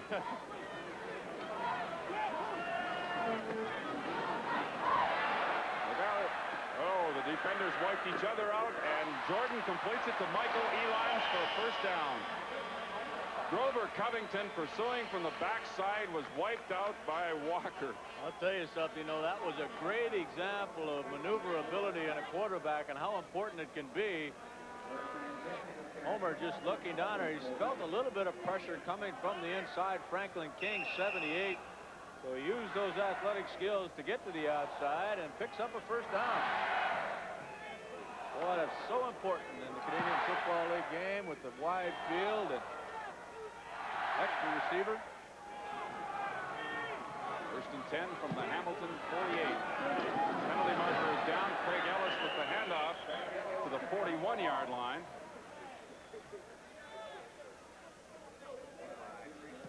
Making the tackle, John Priestner. Get another Ticat down, Dale. I'm not sure. Offside Hamilton. One here, the number. Little counter action back up the middle by Ellis. Coming up tomorrow on CTV, it's Montreal at Calgary. Pat and Leaf and Bill in Calgary right now getting ready for that ball game. 4 o'clock Eastern time. Offside, 77 Hamilton. First down repeated. Grover Covington, what we talked about before the ball game, who has been the big pressure man for the Ticats, offside that time. And also tomorrow we have tennis action for you. The Players' Challenge, the ladies' final, 1 o'clock Eastern time from Toronto on CTV. You know, Dale, we've got an absolutely beautiful evening going for us now. There's no sun problem. We're in that twilight time, and it's warm and a big crowd here. This is the biggest crowd I've seen in Taylorfield this year, certainly. 24,697 the attendance tonight. Looks like even more. What does this place hold, Dale? 27,600. Well, we had a bad rainstorm here actually last night, so a pretty good crowd considering the fact that the weather conditions were not known until late in the afternoon. Maybe the farmers are happy with the rain, so they came to the football game, Frank. Well, I'm sure they were.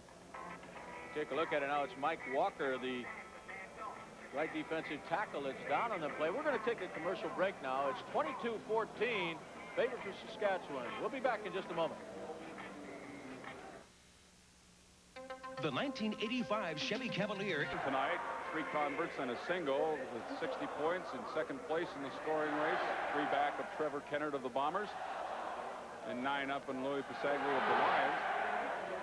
And passing yardage, Joe Pau, who's out of the game now, has led right from the opening weekend and was averaging close to 400 yards passing per game coming into tonight. And Ray Elgard, in terms of yards in pass receiving, the leader with 573. Very unusual for an inside receiver, Dale, to be leading that yardage total. First down, Riders. The ball at the Hamilton 43. The give is to Craig Ellis. Needs 5 for the first. Hamilton was penalized on their first down. Tackle made by Les Brown. He'll pick up about 4 yards on the play. Saskatchewan felt they could run the football against the Ticats coming into this ball game. They have not been certainly overpowering in that department, but much more effective than the Ticats have tried to run it. And what about that start of Kevan Jenkins of the BC Lions? Isn't he something? The BC Lions, of course, 5-0 so far this year and have a bye this weekend. Second and less than a yard to go. Homer Jordan just keeps it. He's got first down yardage, but there are flags down. I think it's just a touch early for the people out on the coast or across the country to say that Kevan is better than Willie Fleming. I've heard that from a couple of people. I think Willie established himself over a little longer period of time. Let's go down to Al McCann. We're looking at Mike Walker, the defensive tackle of the Tiger Cats. Trainer Ray Jones thinks it's hyperextended left knee, and as you can see, they're looking it over. I don't know whether he'll be back or not. It'll depend on how it feels when he tries to walk on it, I suppose. Tiger Cats were offside. It's first down Saskatchewan. The ball at the Hamilton 33.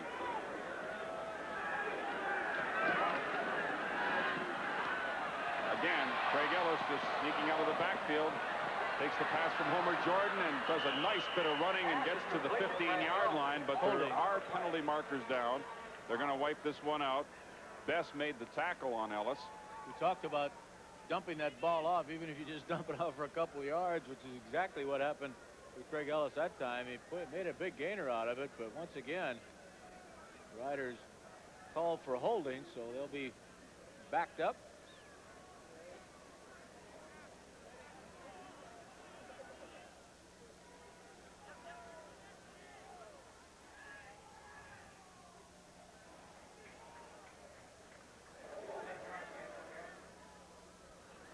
Puts the ball back at the Hamilton 44-yard line. First down over again and 20 yards to go.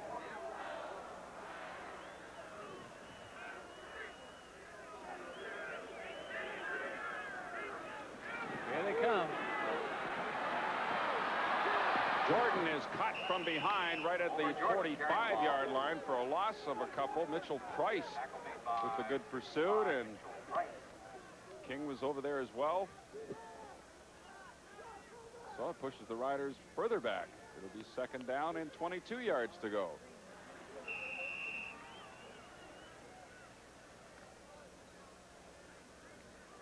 Franklin King playing his first game for the Hamilton Tiger Cats on that front four, along with Mitchell Price, Mike Walker, who's out of the ball game right now, Grover Covington.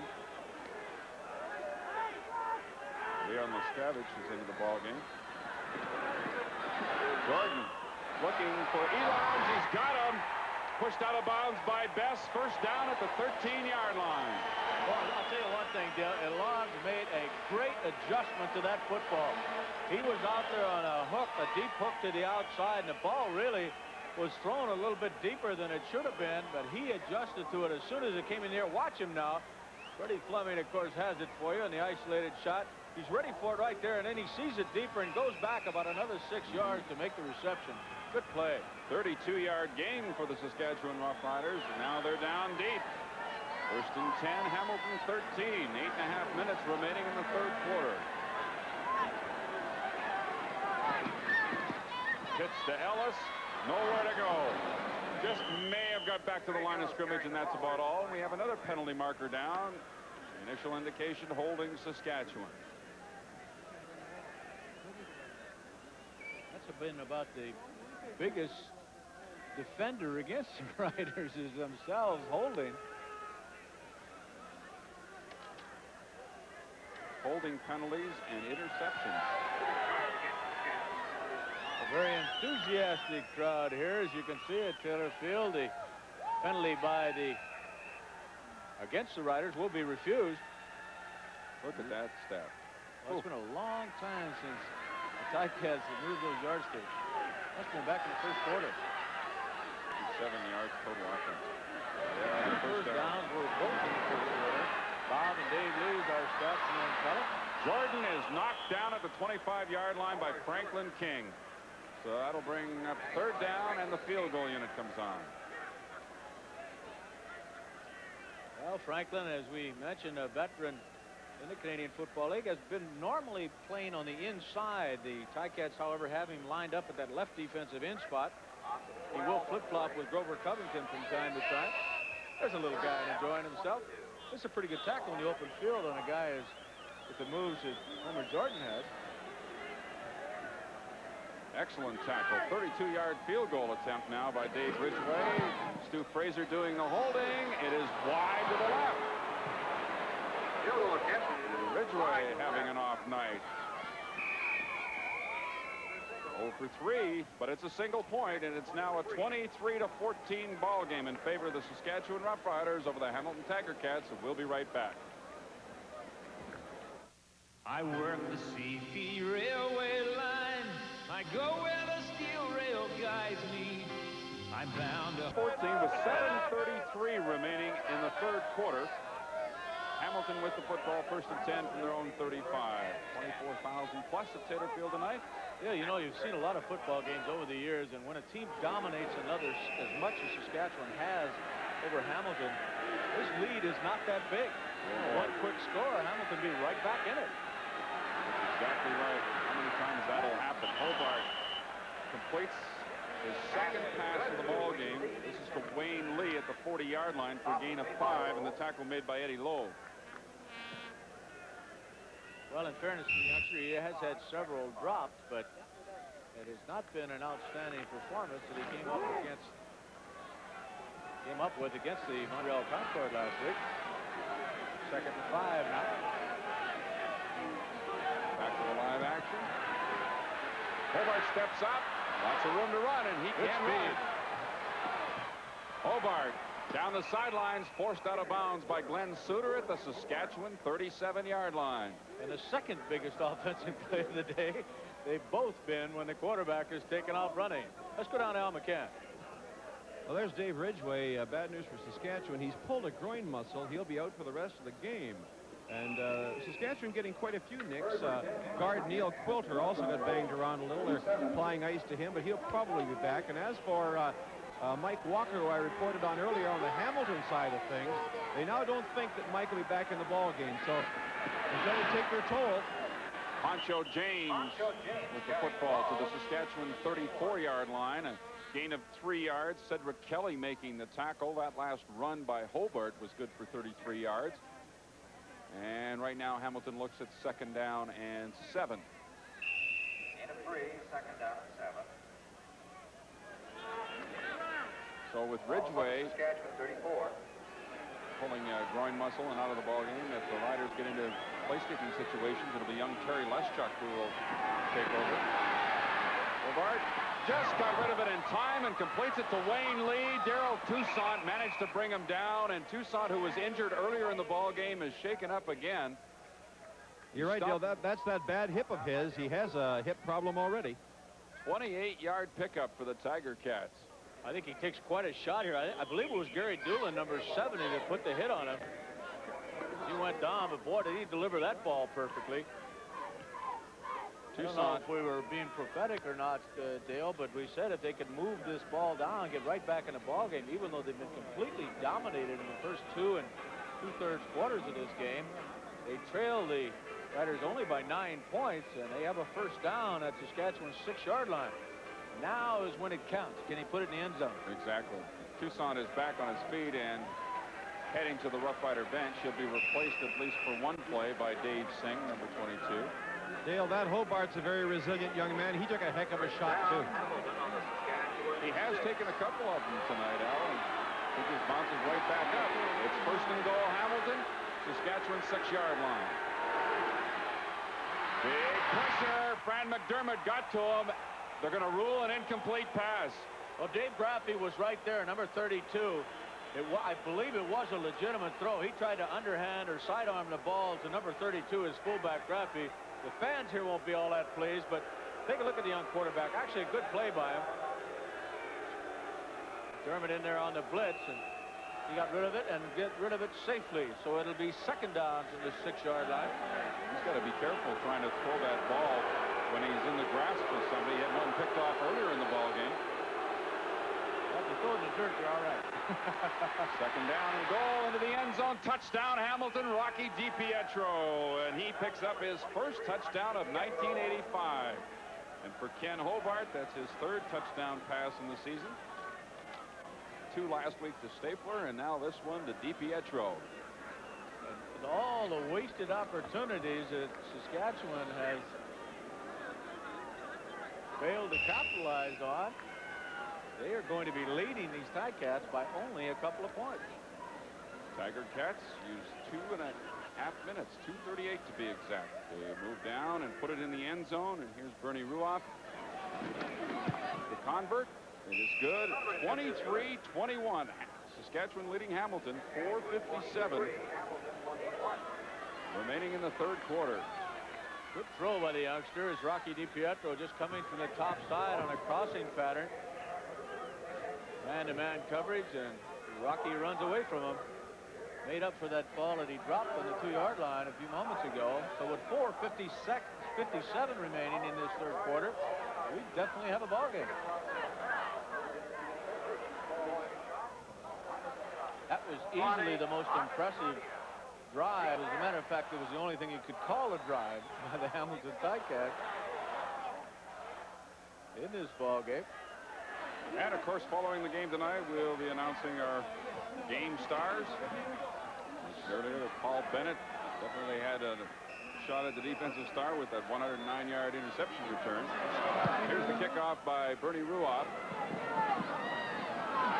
Michael Elarn from the 5-yard line. Cut down beautifully by Les Brown before he reached the 25. 20-yard return. That's right. That's where we can go as much as you want to, right?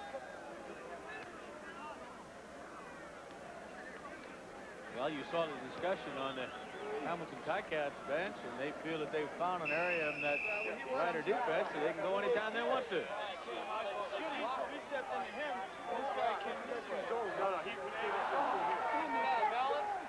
All right, now you're talking about 50 or 48? He was in the gap, so we zoned it. All right. Now which guy was in the gap? Saskatchewan first down. Homer Jordan. In a bit of trouble again, and he'll pick up a couple of yards, and that's all. Hamilton front applying pressure consistently now against Homer Jordan.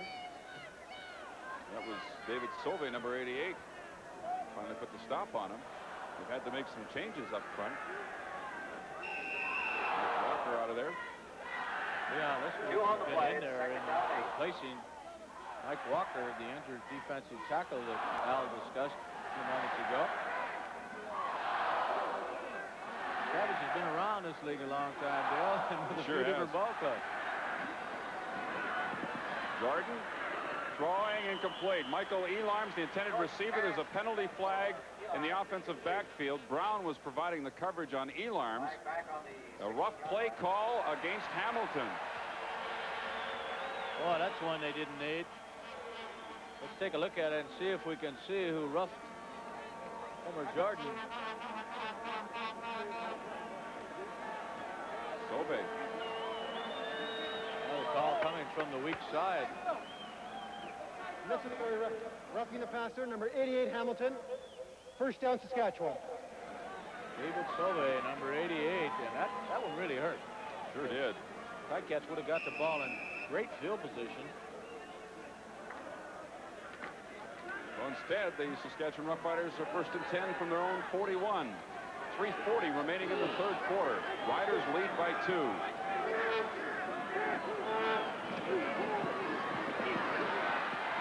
Jordan off the fingertips of Ray Elgard. You know, one thing that the Ticats are trying to do now is simply get that pressure. Watch a little stunt here now. Mitchell Price, I should say, coming in and putting pressure on Homer Jordan. They're trying to put that pressure simply with the 4 defensive linemen, and they're doing a fairly good job at it right now. That sure helps the defensive backs when they got underneath support with all those linebackers. Second down and 10.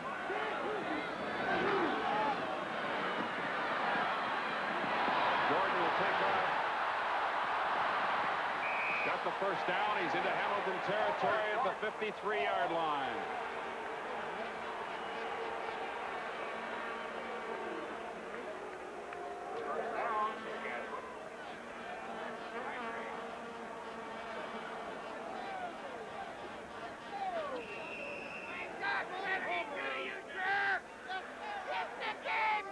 Certainly knew where that first down marker was, got down very quickly, and he puts it into the Hamilton side of the 55-yard line. 2:30 remaining now in this third quarter. Talking about field position and a rough play call. Certainly looms large right now.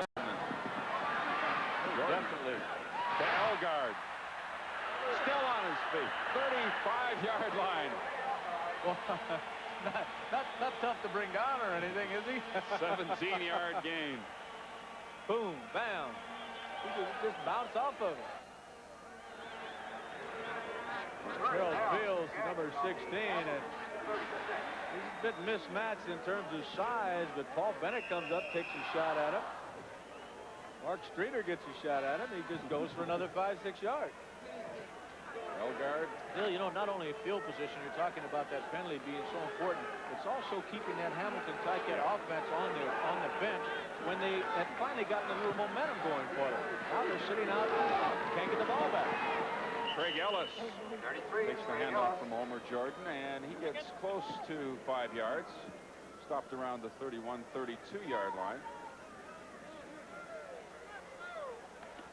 By Mitchell Price on the tackle, along with Savage. It's a gain of 4, second down and 6.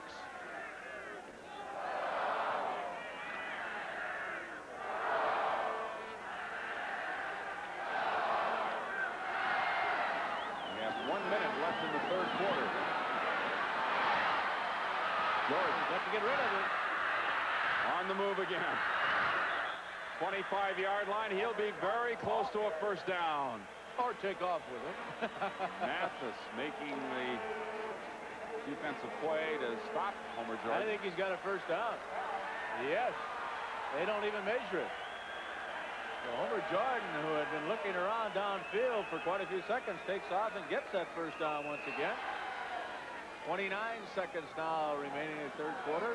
Saskatchewan trying to regain a little more substantial lead as they're only 2 points ahead of the Ticats at this stage.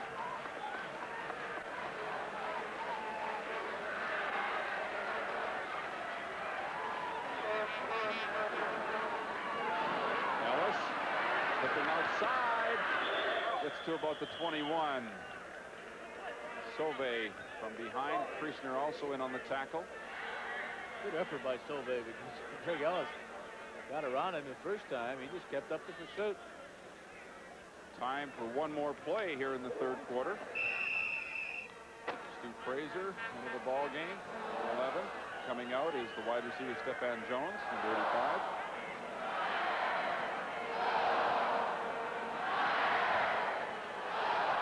To the last play of the third quarter. Barring a penalty, of course. It's been a long drive for the Riders. They've used up a lot of time. Homer Jordan looking for Elams. He's got him at the 5-yard line. And there is a penalty marker down on the far side of the field, so it just pulled everything. It was Les Brown that Elams made the catch at the 5. It's holding against Hamilton, so the Saskatchewan Roughriders will have it first and goal at the Hamilton 5 after a pickup of 17 yards. We have a discussion now. Well, that one will be refused. Don't worry about that.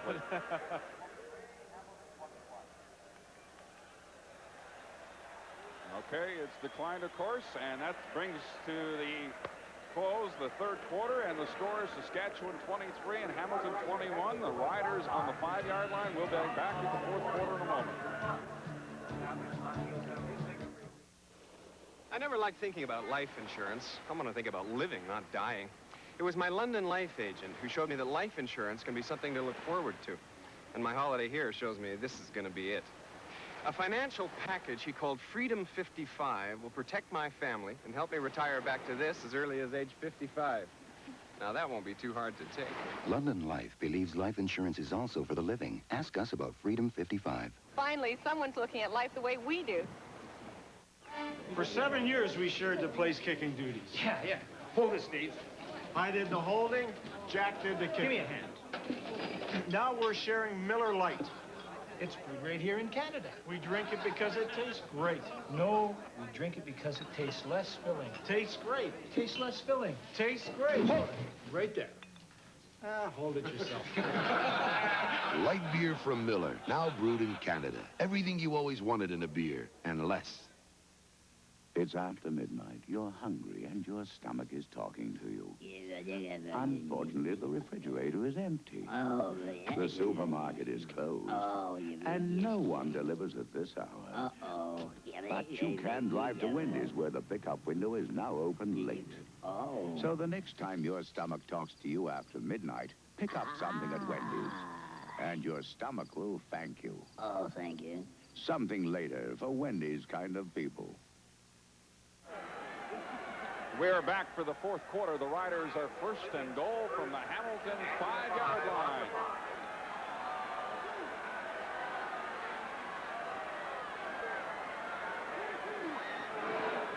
This is Homer Jordan throwing to Craig Ellis, his second touchdown of the ball game.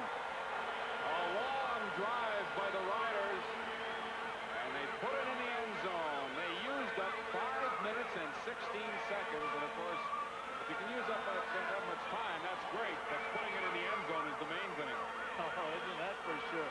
What a great couple of plays. Watch Homer Jordan throw back to Lawrence on the previous play that set up this touchdown. Just an absolutely excellent throw to Lawrence to the 5-yard line, and then Craig Ellis coming out of really a slap-back position on left side there, just going on that out pattern.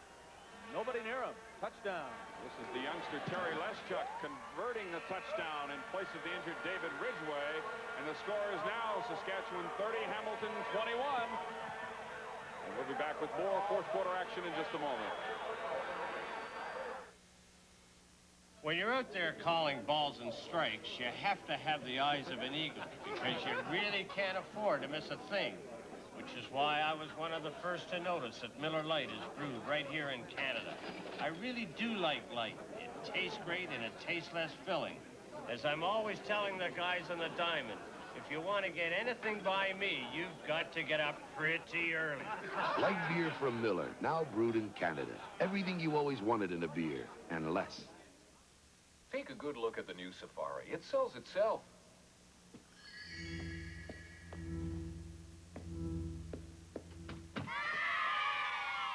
Safari offers you room to bloom and the most powerful V6 in its class.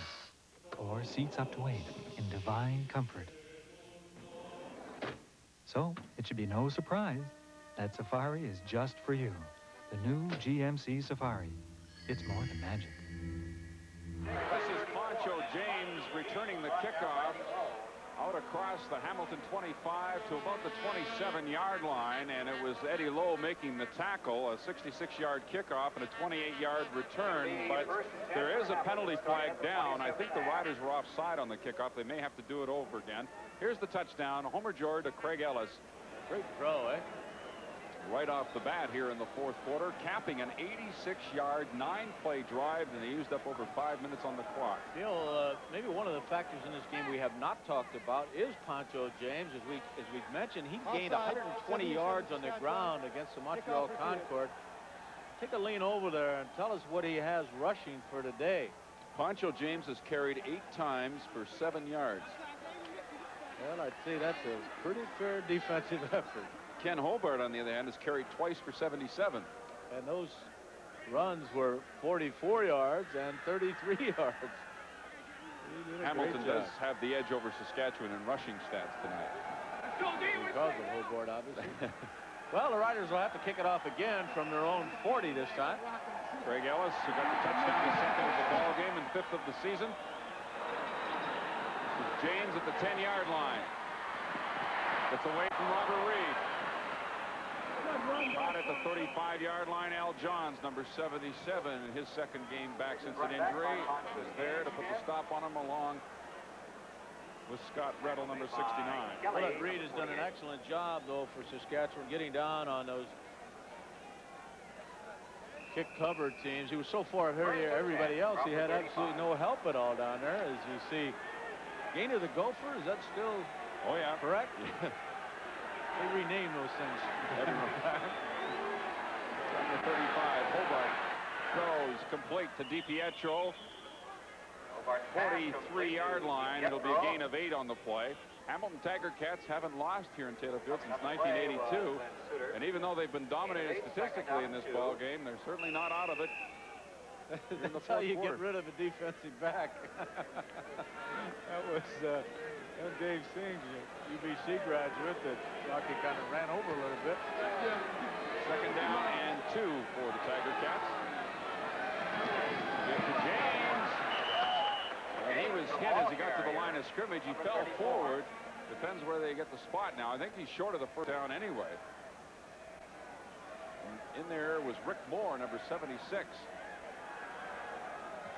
Well, if we see short yardage by the Hamilton Ticats, they do something that's fairly unusual for most CFL teams on short yardage situations. They come in with an unbalanced line. You don't see that very often. We'll look for it. In the meantime, let's go down to Al McCann. Frank, just an update on Darrell Toussaint, who was re-injured on that tackle. It looks like he might be out for the game now. It's bothering him more and more. The trainer doesn't think he'll be back. Okay, it's 3rd down and inches. Hobart keeps himself. They stack it up. Hobart still on his feet. They never did stop him, and Hobart has a first down out at the 53-yard line, and the Rider defense extremely upset. They figure they had him stopped at the line of scrimmage. Well, I'll tell you one thing, that kid has got some athletic ability because he saw he had nowhere to go. They just jammed up the right side of that offensive line of the Ticats. Malinowski 62 on that side, and Ralph Schultz 67. They just stopped him. Well, Hobart said, I'll do it on my own if that's the way it has to be. And he gets the first. At the Hamilton 53. Hobart looking deep, wants Stapler. He's got him inside the 10-yard line as he beats Terry Irvin. It'll be 1st and goal, Tiger Cats. up and down the field. 52 yards. All of a sudden, we got a good offensive display by both of these ball clubs. Hobart being very careful this time not to overthrow Stapler, which he did a couple times in the first half. Oh, boy. A great drive by the Ticats, and Saskatchewan came right back, and you'd think they'd demoralize them with that big drive of their own, but no. Ticats threatening once again. First down, 3-yard line. Hobart to James. He's hit at the line of scrimmage, and he falls forward to about the 2-yard line. Dave Singh was there. Eddie Lowe as well. Number 42, I think, made the initial contact with him. Second down and goal, just inside the 2-yard line. You know, there's another defensive back in town, Bill. I think you'll remember his name. That's going to get a 21-day trial against the Riders. Ray Odom. The Blade is back. One of the all-time greats. He's down with the Memphis Showman for a while. The fake to James. Hobart will put it in the end zone himself. Good call offensively by the Hamilton Tiger Cats as the fake to James just froze the defense, and he had no trouble at all going around the right end. It really was an excellent fake by James as he went up and over. You can watch it right here. And just to show you how good this CFCN crew is, look how they picked it up. They don't fool our guys. 75-yard scoring drive in 6 plays. And it took them 3 minutes and 49 seconds. The big play, of course, 52-yarder, Hobart to Stapler. Ruoff converts the touchdown.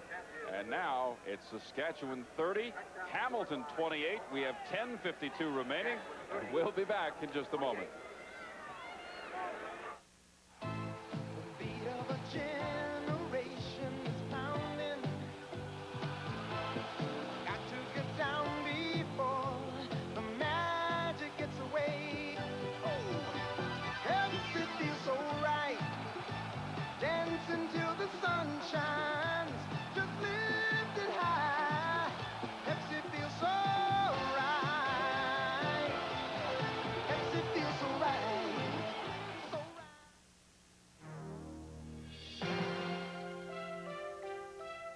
What do you get out of coming into Esso?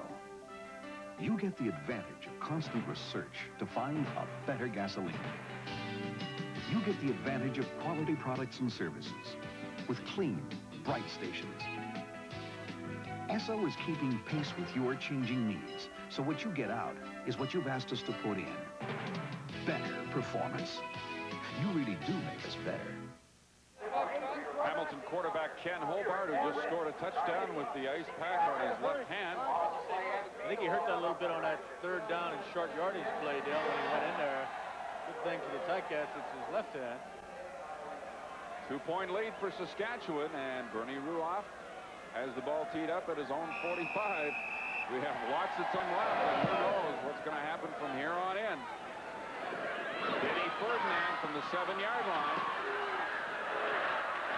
Ferdinand steps out of bounds with it at the 35. Howard Fields was there to force him out, a 28-yard return. So Homer Jordan will lead the Saskatchewan offense back on the field, if they can move it again.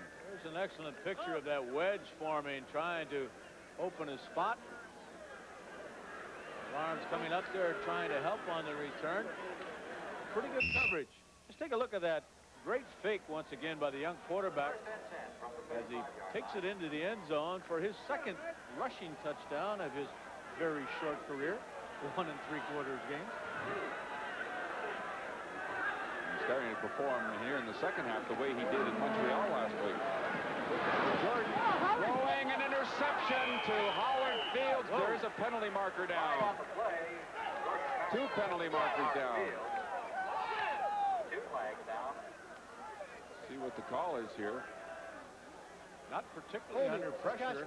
62, decline. Obviously, the call against Saskatchewan. Vic Stevenson, number 62, the right tackle, will be waved off as Hamilton takes over the ball now at the 47-yard line. They're already in field goal range to go ahead in this ball game with Bernie Ruoff back there able to kick. Ken Hobart was 1 for 10 for 12 yards with an interception in the first half. In the second half, he's 5 out of 8 for 99 yards and a touchdown. DiPietro, and of course he ran one in for touchdown himself. Here he hands off to Poncho James on first down. He stopped. I don't even think he got back to the line of scrimmage. Eddie Lowe was there, number 42, making the tackle. Boy, that was just an excellent play by Lowe as he stepped up the inside. Watch how the linebackers react. They have not been able to run up the middle all day on them. Lowe's number 42. Look at him step right in the hole. He beat the block of Colt, number 67, right offensive guard to make the stop. Lost the yard, 2nd and 11. Big pressure on Hobart. He dumps it off to James. And he's wrapped up immediately by Dave Singh, and they'll lose 2 more yards. It'll be 3rd down and about 13 yards to go. Boy, you think this Dave Singh doesn't want to play football? He's already made 3 or 4 tackles since he's come in the lineup, and watch what he does here. He's about to sack the quarterback. He was not able to because Hobart makes a great play of dumping the football off. He just continues over and makes a stop anyway on James.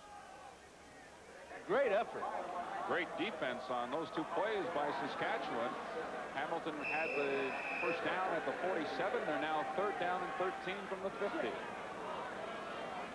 Boy, they needed the big defense after the interception by Field. And Bernie Ruoff just sails this one into the end zone. Oh, boy, has he ever punted that football tonight. Single point for Hamilton, and now it's just a 1-point lead for the Saskatchewan Roughriders with 9:17 left. It's Saskatchewan 30, Hamilton 29. There's a penalty marker down. See what the call is here now. Against Saskatchewan while the ball was in the air.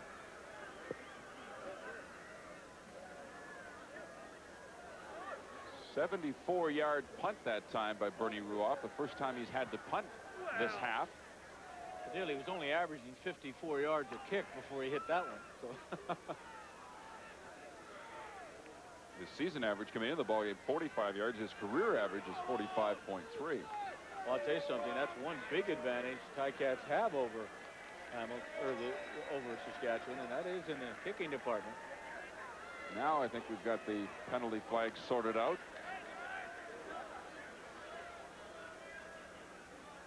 The Riders would have the ball at their own 35 following the single, but they're going to march off 10 yards. And here's the call. Holding, Saskatchewan, 77. First down, Saskatchewan. There's all kinds of fans here in Taylorville, but there's one guy that's not missing a lot of meals. I don't know if he has to buy 2 tickets. He's enjoying himself, Bill. I'd hate to be the hot dog concession on that side of the stadium.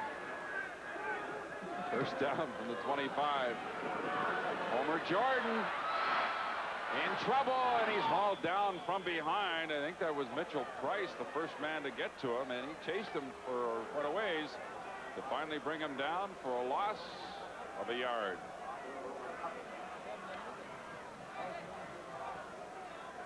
Pressure in this second half, particularly by Ticats, and as we mentioned, they're not really blitzing that much. They'll bring one linebacker from time to time, but it's essentially that front 4.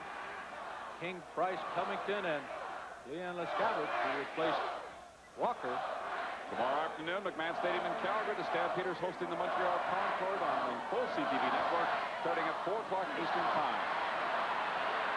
Jordan throws incomplete. We have another penalty flag down. And we should say hello to our buddies Pat Marsden, Lee Pedersen, and Bill Stevenson, who are waiting in Calgary for our crew to arrive to do that ball game tomorrow. Good luck, guys.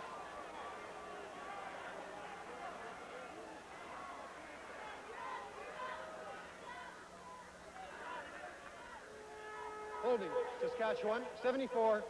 Decline. Third down. Ken Moore. Been an awful lot of holding calls against the Riders tonight, but watch this pressure. I mean, Franklin King has about 4 people that try to get on him.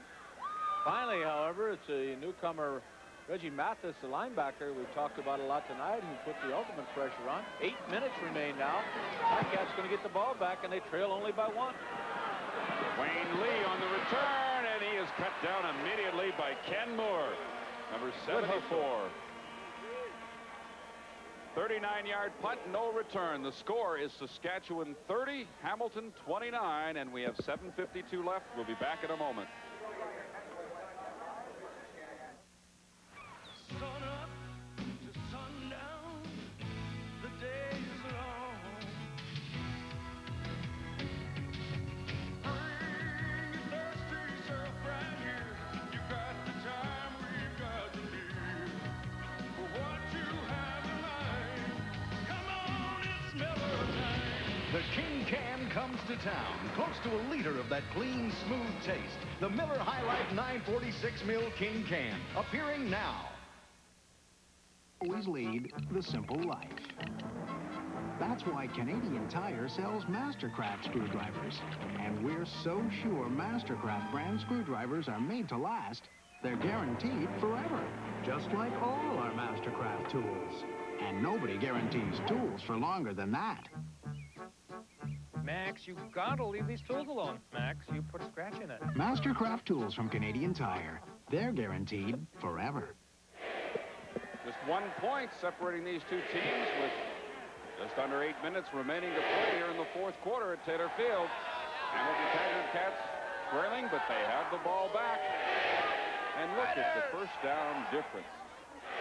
And the statistics just really don't tell the story here in this one. Hobart looking deep again for Steve Stapler against Terry Irvin, and he just missed again. Boy, he got Stapler last time deep down to the 5-yard line, and he almost had him again. I'll tell you, Dale, that's really good football. It was a good throw. It was a good attempt to make the reception, and it was darn good defense. You can't have so much more than that. Terry Irvin is right with him. Terry, of course, has 4 interceptions so far this year, second only to Mel Bird of the BC Lions in the entire CFL in that department. And he was had good coverage there. Second down and 10. Here they come. Hobart gets rid of it. Rocky DiPietro made the catch, but he was out of bounds when he finally gained control of the football. It'll be third down. One fine reception by Rocky, but it doesn't seem like these teams are only 1 point apart when you flash up some of those stats, but that is the case, folks. And the way Bernie's been kicking tonight, he just may well tie the ball game up right here. Yeah, well, he's averaging 56 yards, and he's about 61 yards out of the Saskatchewan end zone, so. I know that didn't count, guys, but that was one heck of a catch. Oh, he shanked one. This one goes out of bounds, and the Riders get a break as Ruoff just had his worst kick of probably the season. I'm afraid that we talked a little bit too much about Bernard and maybe jinxed him just a touch. Next Friday night on CTV, this should be a dandy football game. The Concords at home against the Toronto Argonauts on the full CTV network starting at 7:30 Eastern Time. That punt, 27 yards. What an interesting matchup that should be. The Argonauts now getting off track, and the Concords, of course, with a great start in '85. First down Riders from their own 33-yard line. Great 4-man rush again. Ken Moore makes the catch. I'll tell you, with Moore and Elgard making those catches in the middle, they punish people. Well, remember back in the first quarter, he made a catch and kind of danced around a little bit. He didn't dance that time. Just put his head down, went straight into Ben Zambiazzi. The gain is about 7 yards, second down and 3. Ken Moore weighs in at 225. So does Ray Elgard. Young fellas run out of hot dogs in that section. Give to Craig Ellis, looking for first down yardage. I think he's got it out of the 45. If that's where the spot is, he does have the first down. 5:57 remaining. Clock is still running. Riders 30, Tiger Cats 29. You know, some of the great victories that you can enjoy over a period of time are the ones you steal, the ones you shouldn't have won. I think that's exactly the way Hamilton feels right now. They're in a position to still win this football game, even though over the course of the game, they certainly don't deserve it. Chris DeFrance. First down. 40-yard line. Big play by Chris DeFrance. Short pass. He turns it into a 25-yard gain. Again, is there any better two inside receivers, Dale, in your opinion, in the Canadian Football League than DeFrance and Elgart? Well, you'd get a lot of arguments about that, but, you know, I would think guys that would catch the ball and run with it after they've caught it, I think they're as good as anybody. There's no doubt about that. And they have that big advantage of size that they can get in there. DeFrance is not as big as Elgart by any means, but he certainly has that height and size. He can take that ball away from the defensive back, and as you can see, he can move with it after he takes it. I don't know who I'd trade for him. Les Brown made the tackle, and I believe he's shaken up on the play. And we'll have a bit of a delay here with 5:11 left. Ticats have been nicked quite a number of times tonight. And the Riders, too. We've had quite a few injuries tonight, as you've noted. One that you're not noticing right now, which could have an effect on Hamilton, is the fact that Kenny Hobart's favorite receiver tonight, Steve Stapler, and he is now nursing a very sore left hand. He has ice on it on the bench. I think he'll go back in, but he might be handicapped. Well, I'll tell you, Al, they can't afford to lose this guy, Les Brown, number 15. Well, I'll tell you, you're right, Frank. Remember, he was a defensive star a week ago when he had a couple of tackles. He had a knockdown, an interception, a block punt. He did it all, and he's had another great game tonight. Fine football player. Okay, our question tonight was, should the penalty for no yards on punt returns be changed? And those were our numbers to call, and this is the response. And definitely favoring the nose, 54%. All right, let's leave it the way it is. That's right.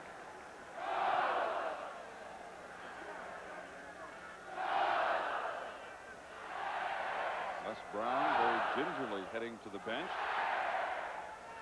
That'll cause a shuffle in the Hamilton secondary. Howard Fields will move out to the corner, replacing Brown, and Terry Laney, number 37, moves in at the halfback spot in place of Fields. Saskatchewan 1st and 10 at the Hamilton 40-yard line. We have less than 5 minutes to play in the ball game. Elgart. He may go. He's to the 10-yard line. Zambiasi finally brought him down. Yes, beautiful. Who'd you say you would trade for these guys? Oh, golly. Not a very complicated pattern, just a quick look in. They're laying off Elgart, and people just bouncing off of him. They're going down low to try to knock the big guy down, and he's got too good a feet for that. Ben Zambiasi has to come all the way back from his middle linebacking spot to knock him out of bounds at the 10-yard line on a 30-yard pickup. Howard Fields was trying to tackle the ball, and he missed him. First down, goal to go at the 10. Jordan has to hang on to it and eat it back at the 13-yard line. Good defense that time from Hamilton. The front four applying a lot of pressure. 77, Grover Covington. Been a good football game for Al Bruno and his group, starting to put some offense into the game here in the second half. First half completely dominated by Jocko and his Green Riders. Stu Fraser's in again. Michael Elarn comes out. Second down. Goal to goal from the 13.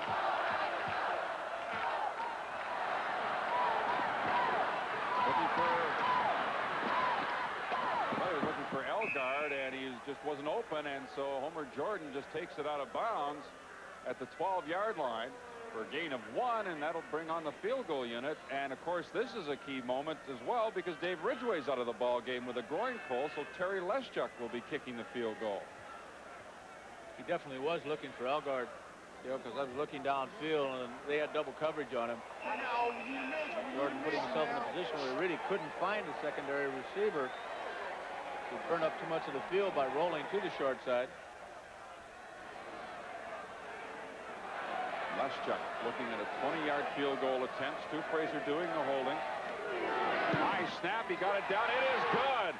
A big field goal for Terry Leschuk, and that gives the Saskatchewan Roughriders a 4-point lead with 3 minutes left.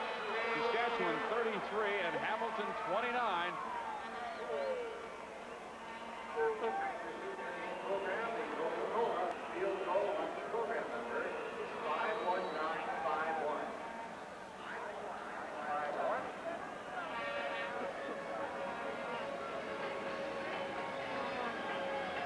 All right, 33-29, and we'll be back in just a moment. Stay with us. When you buy a new car, you want to keep it looking new. And that's easy with Armor All Protectant. A scientific formula that took a polymer chemist 10 years to develop. It helps keep rubber, vinyl, leather, and plastic looking new. So even though you can't keep your car from getting old, you can keep it from looking old. Armor All. It's science, but it works like magic. At Wolf & Dobson, we have just 2 store-wide events each year. During this annual August sale, we're offering many beautiful pieces from the most respected names in fine furniture, specially priced up to 50% off for this event only.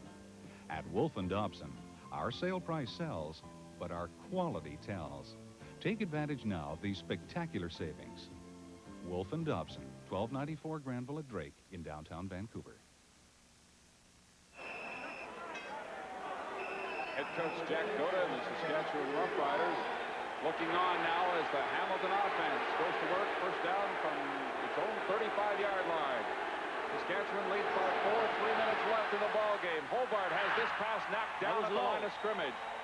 Eddie Lowe got his hand up to knock it away. Well, just great movement by Lowe. He's had a super football game all night long.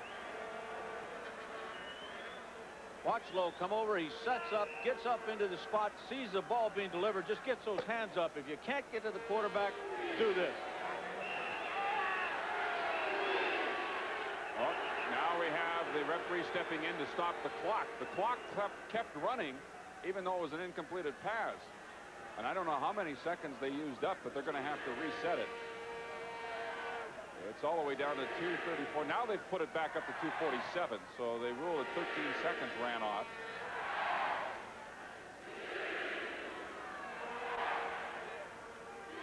Well, they are checking with the timekeeper, as you can see, and properly so. They put 13 seconds back on the clock. And apparently they are in agreement, to the best of our knowledge. Frank and Dale, they're going to add 12 seconds to the clock right now, so there'll be a bit of a pause. The game referee wants 12 seconds added back to the clock. So they're going to put it back up to 2:59.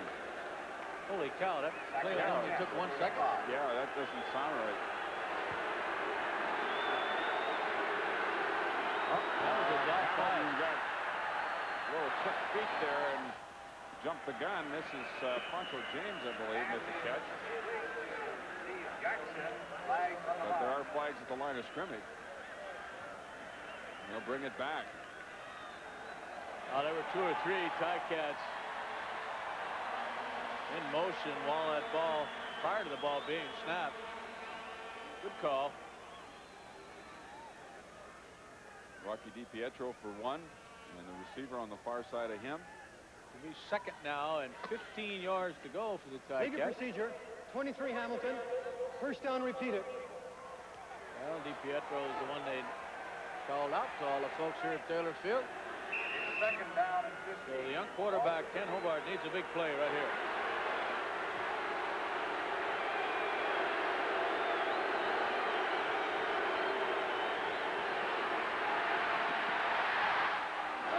Incomplete, intended for Scott Colley, who has not caught a pass tonight. That's only the second one he's even thrown in Colley's direction. Al is elected to kick it away with 2:37 remaining. So now the Rider offensive team can win this ball game themselves if they can just keep the football away from Hamilton. They lead by 4. It's a 33-29 ball game at the moment. That last possession for the Riders. They had the ball for well over 2 minutes and ended up kicking a field goal, and we have 2.5 minutes remaining right now. And then he will fighting it away. Hangs it high. McDermott back to his 31. To the 35-yard line. 2 or 3 Tiger Cats were there. Ed Gadavakis leading the way. 49-yard punt and a 4-yard return. So with 2:27 left and only a 4-point difference here, we still have to consider our game starts for this one tonight, Frank. A couple of possibles, but you never know what's going to happen from here. I know where my vote's going to go on offense. Where's the number 81? I'll give you a hint. All right. And a reminder again, tomorrow afternoon, 4 o'clock Eastern time from McMahon Stadium in Calgary, the CTV Network, the Stampeders, and the Montreal Contours. This one, not quite over yet. Just 4 points. Riders leading Hamilton. The pitch to Craig Ellis. He picks his way out to the 40-yard line for a gain of 5 yards on the play. Franklin King was over there. Mitchell Price. Well, now is exactly the time when you cannot let a ball club run it on you. Saskatchewan goes to Ottawa next Thursday, and Hamilton returns home. And a week from tomorrow, the Hall of Fame game against the Winnipeg Blue Bombers.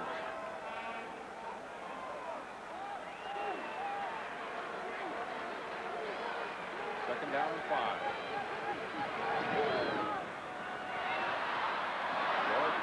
Does a good job of getting out of trouble. Finds Elgard, but he'll be short of the first down as he is wrapped up immediately by Brown. Priestner was there to help him. He'll be 2 yards short of the first. Spot the ball at the 43-yard line, and the Rough Rider punting unit comes on. Well, Elgard did the right thing in trying to come back and help his quarterback, but it took so long on this play that he came back a little bit too far. Les Brown played it perfectly. Let him have the ball. Just make sure he doesn't get that first down. This could be a great finish yet, you know, with 1:56 remaining, and it would be only appropriate if it is. A great second half, entertaining football. 22-11 was the score at halftime in favor of Saskatchewan. Ken Hobart has come out and directed Hamilton the way he did last week in Montreal. Some big plays after they hadn't really moved the ball at all offensively in the first half. More reminder tomorrow about tennis action on CTV. Of course, it's the final of the Players' Challenge from Toronto. That'll get underway at 1 o'clock Eastern time live on CTV.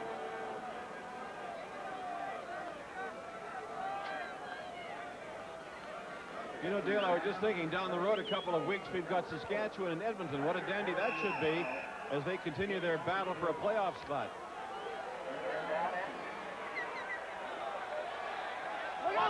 Leschuk getting set to punt now.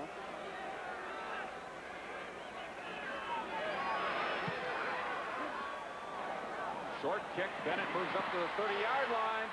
Bennett's to the 40, wrapped up by Ken Moore. So with 1:48 left, Hamilton with the ball back. 37-yard punt and a return of 10. Well, should the Riders win this one tonight, they move into a second-place tie with the Winnipeg Blue Bombers and Edmonton Eskimos.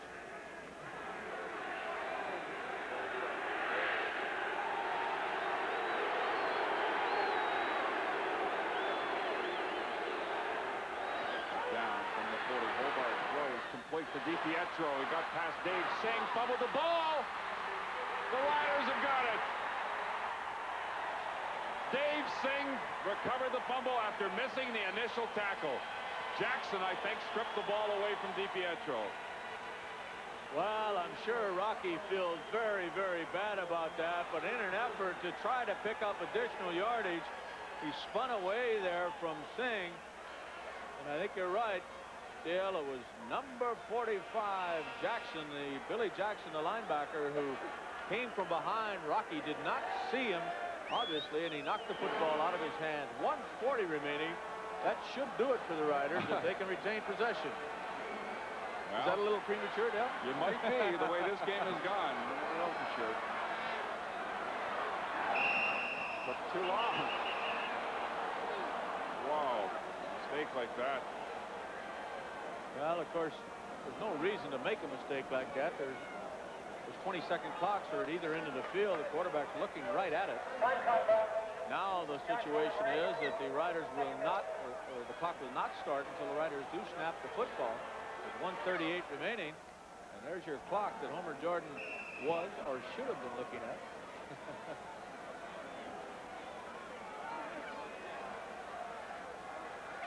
Second down and 10 from the Hamilton 52. He'll sprint right.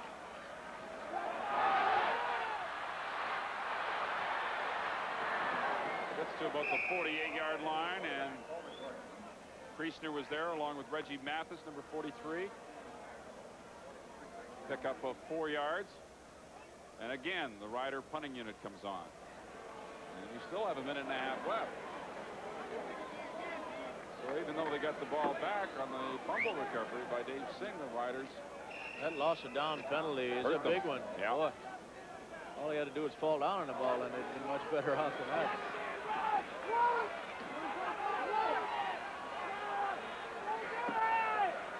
Leschuk to use a big one here. Oh, bad snap. Oh, he managed to get the kick away. A great job by Terry, but the ball bounces back. They fumbled it. No yards. It'll be Hamilton football. Can you believe what's happened in this football game tonight? I'll tell you what, nobody can complain they haven't got their value for their entertainment dollar. 28-yard kick. I'd like to see that again because it looked like the Riders were trying to get away. As you see the great play by the young Leschuk as he scoops that ball up, moves to the right, and kicks it almost soccer style. Did a great job Got it of up just getting high. away. Now watch, it bounces back towards the line of scrimmage. They all try to scatter. Bennett then fumbled it. No yards. And Jerry Saskatchewan, Friesen 69. First down, Hamilton. Picked it up, but Scott Ball Reynolds was against Scott Reynolds, 69.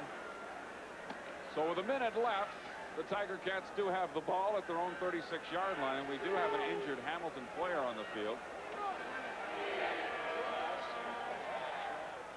Hobart takes the opportunity to go and discuss things with head coach Al Bruno. Les Brown, you see, who is Jonesy's defensive had a player big, of the week busy last week. night as the head trainer of the Ticats. 1 minute exactly, and the Hamilton Tiger Cats must score a major. They're on their own 36-yard line. So that would appear to be about 74 yards they need to go.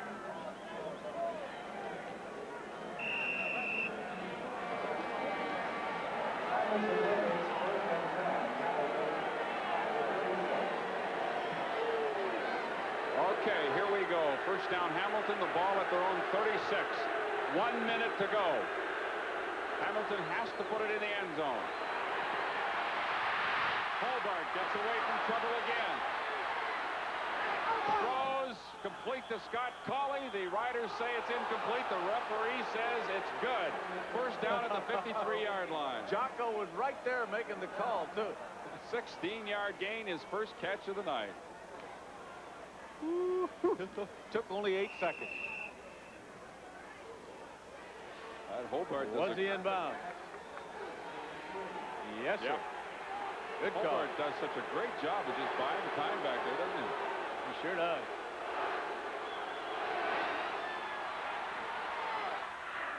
Pass intended for Wayne Lee. Off the mark, it'll be second down and 10, covered by Billy Jackson. 48 seconds left. Two veteran coaches.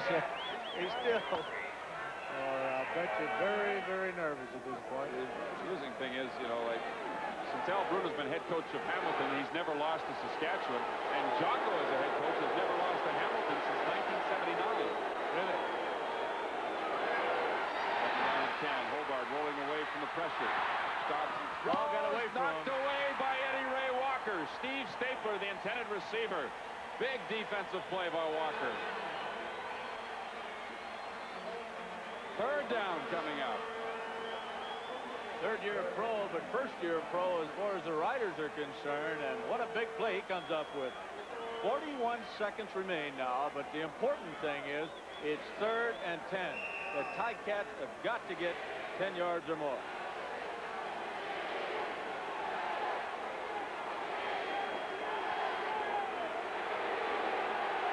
There we go. 3rd down.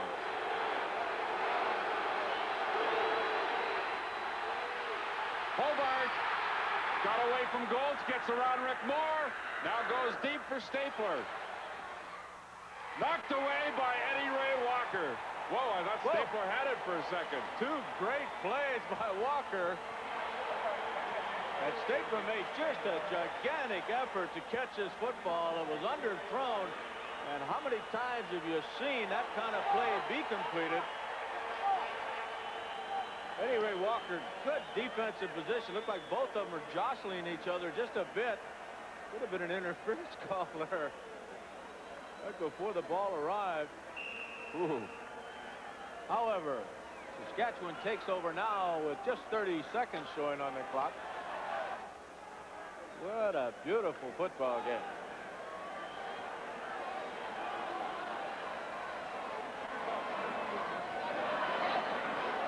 Going to take the ball and run with it. Gets to the 50-yard line. Have you noticed how long it takes to play this last minute? It's amazing. The ball has gone back and forth. We have a couple of Tiger Cats shaken up on the play. Zambiazzi down now. The Hamilton defense really has been on the field a long time tonight, though. And done an excellent job in the second half of this ball game. Franklin King shaken up as well.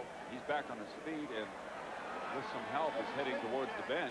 Well, a lot of encouraging signs, however, for the Ticats, with Hobart showing that first game against the Montreal Concord was no fluke. He had a very rough start in the first half, as Dale pointed out to you statistically, but he has shown that he can move this ball club in this second half of the ball game. He is so cool under pressure. And time of possession tonight, Hamilton 23 minutes 46 seconds, Saskatchewan 36 minutes and 14 seconds. And we have 25 seconds left for the completion of this ball game, and Zambiazzi still down. Tomorrow it's Montreal at Calgary. Next Thursday, Saskatchewan plays in Ottawa. The Friday night game on CTV has Toronto at Montreal. Dale, we anticipated a good one, but I don't think we anticipated one this exciting, but I think something has to be said for the Hamilton Tiger Cats. I'll tell you, with Kenny Hobart in there, they got a very formidable football club. Hunter James. And you see what the victory for Saskatchewan does. Three-way tie for second place.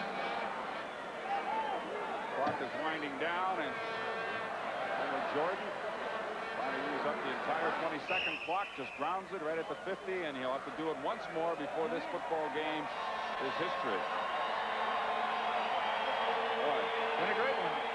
I think now there's just been a big sigh of relief with the crowd here at Taylor Field that maybe it finally is coming to an end here, and the Riders will hang on to win this one. But Hamilton really threw a scare into them in the second half. The last play of the ball game coming up. And Homer Jordan grounds it once more, and Saskatchewan has defeated the Hamilton Tiger Cats, improving the Rider record to 3-2, and Hamilton goes to 1-4.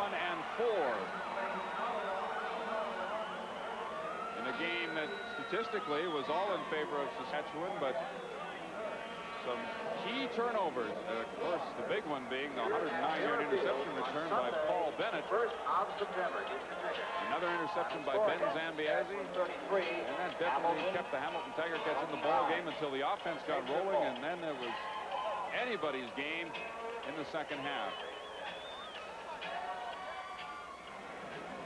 Just want to go back to our CFL poll for a moment. Should the penalty for no yards on punt returns be changed? And 54% say no, 46% say yes. So I think it's time to go down to field level for a chat with the winning coach. Here's Al.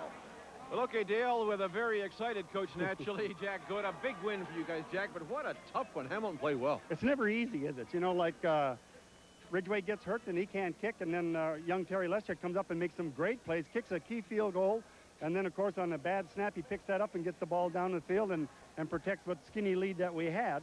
And then Joe Pawpaw had been hurt, been ailing a little bit during the week, and just didn't respond, you know, and then our young quarterback, Homer Jordan, comes in there. So our depth kind of got us by. It was a heck of a game, though. Okay, Jack, congratulations. Best of luck on the road. Thank you. The CFL on CTV continues in just a minute. Introducing the new... And now the Carling O'Keefe Sports offensive and defensive game stars as selected by our broadcast crew. From the Saskatchewan Roughriders, slot back Ray Elgard, who caught 8 passes for 156 yards and a touchdown, is the offensive star. And from the Hamilton Tiger Cats, safety Paul Bennett with his 109-yard interception return for a touchdown, the defensive star. Each of tonight's stars will receive a portable stereo system, compliments of Citizen Electronics. Chances are someone you know owns a Citizen. This is the CFL on CTV. Saskatchewan winning 33-29 over a very, very valiant Hamilton Tiger Cat football club. But believe me, there's more to come. We have another big game tomorrow, and I want you to watch it. The Montreal Concord taking on the Stampeders in Calgary. Now, on behalf of our entire CTV crew, Al McCann saying so long from Regina. This CFL telecast has been brought to you by Carling O'Keefe Sports, bringing the sports world home to you.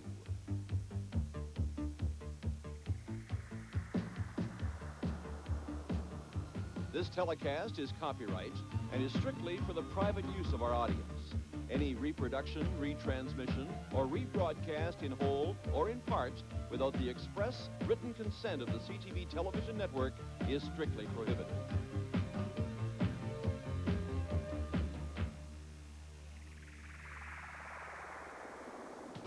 This is the CTV television network. How, you might ask, did Shoppers Drug Mart do it? How did they find a way to lower everyday prices on your favorite drugstore products? Did the more than 400 pharmacist owners exercise their buying clout? After all, Shoppers Drug Mart is Canada's largest drugstore chain, and it has found a way to lower everyday prices. You know how? With a very sharp pencil. You're gonna be happy. Lower everyday prices. Shop.